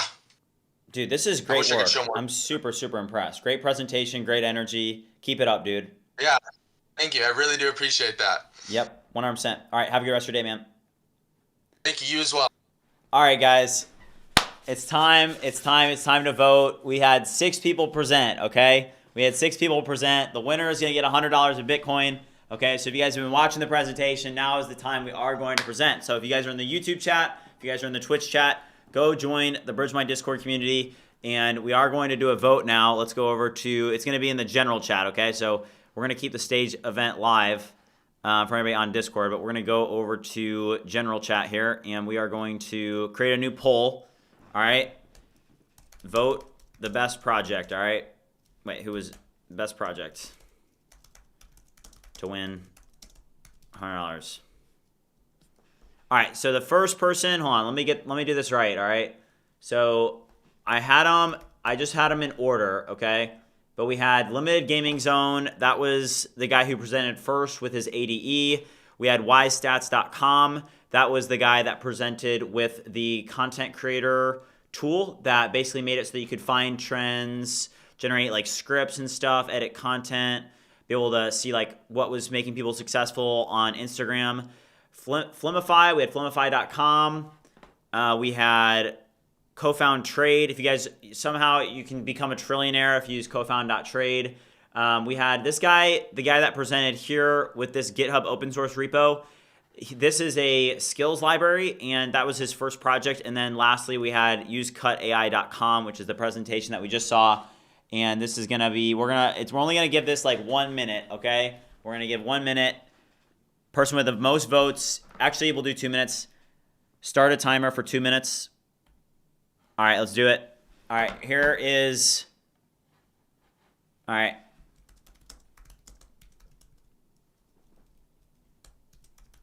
All right, vote. Let's see results. Initial results. Looks like usecutAI.com. We got 1:38 left. 19 votes so far for usecutAI. He's got 54% of the vote. Flimify, 11%. ystats.com also has a lot of votes. The skills library, this guy's got 4 votes as well, 5 votes. Nice. Dang, this is a little bit more of an even spread than we had last week. I think that Dylan took it home. But all right, we got 1 minute left. 1 minute left. If you haven't already joined the Discord, make sure you go. This is a poll in chat, in the general chat here.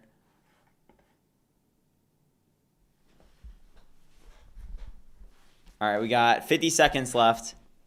We got 59 votes so far.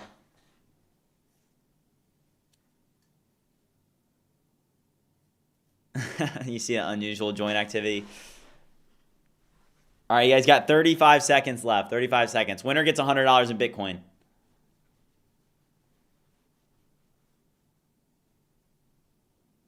All right, I'm going to turn the chill music on the stream. All right, we're back.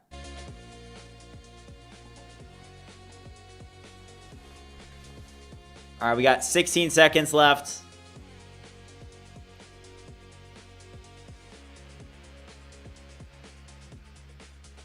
All right, 5 seconds. 5 seconds.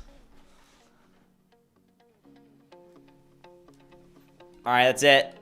That's it. All right. We have a winner.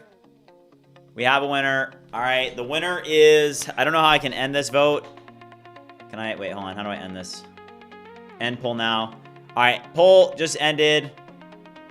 These are results of the poll. All right, so usecutAI did just win. He had 33 votes. ystats.com came in second with 27 votes. He was actually pretty close. 27 votes. Third place was the AI Skills Library, but everybody got a few votes. So guys, if you guys, like, I just want to say one thing for everybody that presented. Great job presenting. Like, even just to get up on the stage, that is a win in itself. But for usecutAI, great job. Make sure that you DM me DM me a Bitcoin wallet address and I'll get you $100. But great work. Great work. That's going to end it for today's product sharing event. But I'm gonna end this event. But great job, guys. Keep it up. I'll see you guys next week. Let's go. All right. Nice job. Nice job. All right. What did you guys think? YouTube, Twitch. What did we think? What do we think? What do we think? So use cutai.com. He was the winner. All I will say is he did a really good job presenting. Like he just came with energy, and he was excited about what he created. You know, that's one thing too. Like if you are excited about what you're building, I think people will recognize that. And that's the passion of an entrepreneur. And I just want to give a shout out to him because he did a really good job with that, to be completely honest. He just showed up, he had energy. GG's, man, good job. All right, let's pull this up. I do have DoorDash arriving right now, but we have a lot of work to do still. So let's lock in a little bit. Chat, what did we think?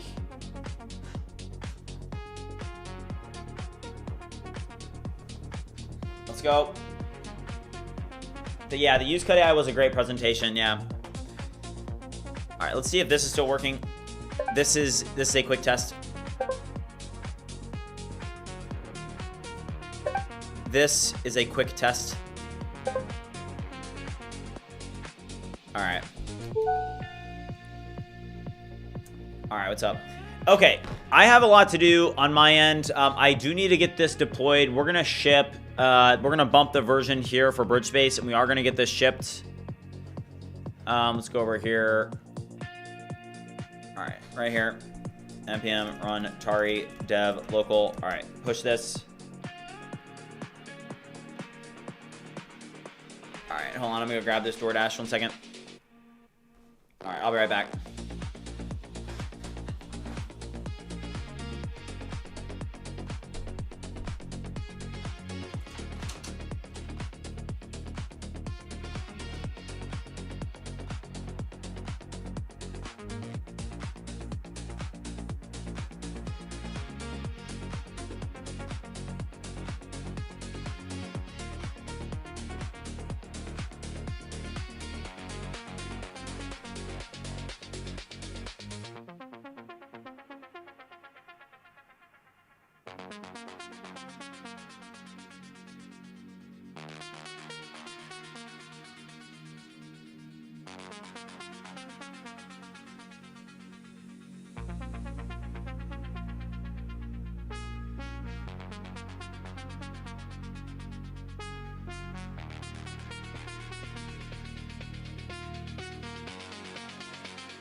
All right.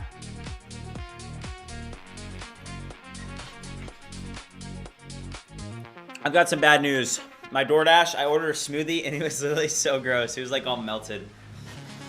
It was disgusting. So I'm not gonna have a smoothie, but I do have these Pedialyte popsicles since I had the norovirus. Basically, you throw up so much that you get dehydrated. So my girlfriend got me these Pedialyte popsicles and they're actually really good. So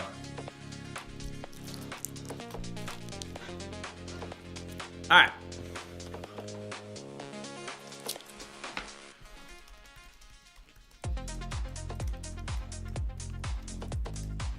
Let's see this. All right, so we're in.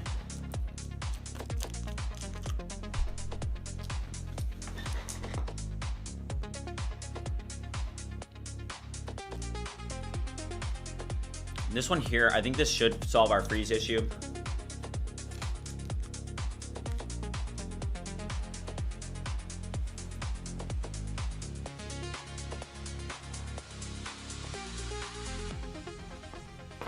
I think we're ready to deploy this. So I do have a skill for this, so I'm just gonna pop this out. I'm gonna grab this skill. I'm gonna drag and drop this right here. I now need you to bump the version and get all local changes deployed to GitHub. to deploy this release. All right, let's go.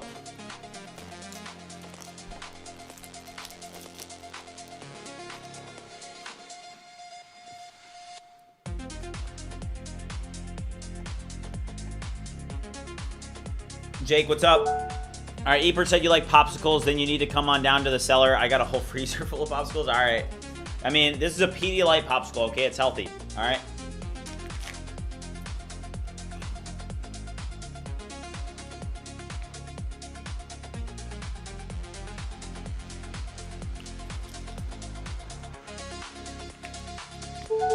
All right.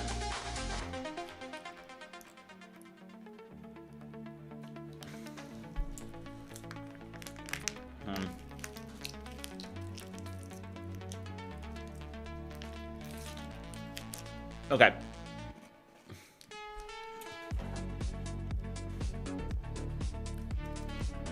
Codex always has a hard time getting this right.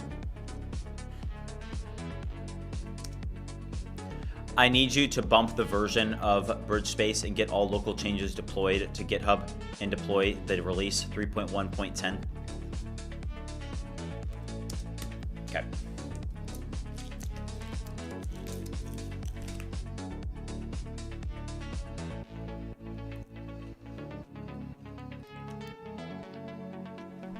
Yeah, of course, Jake. All right.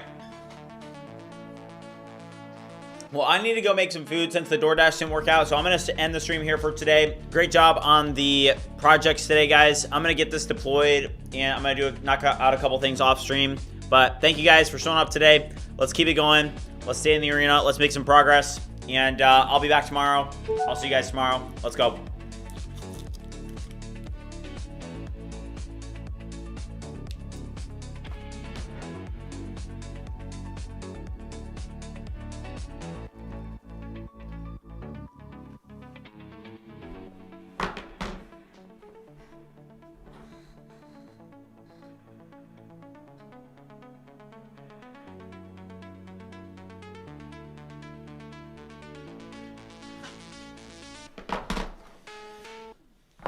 Whew.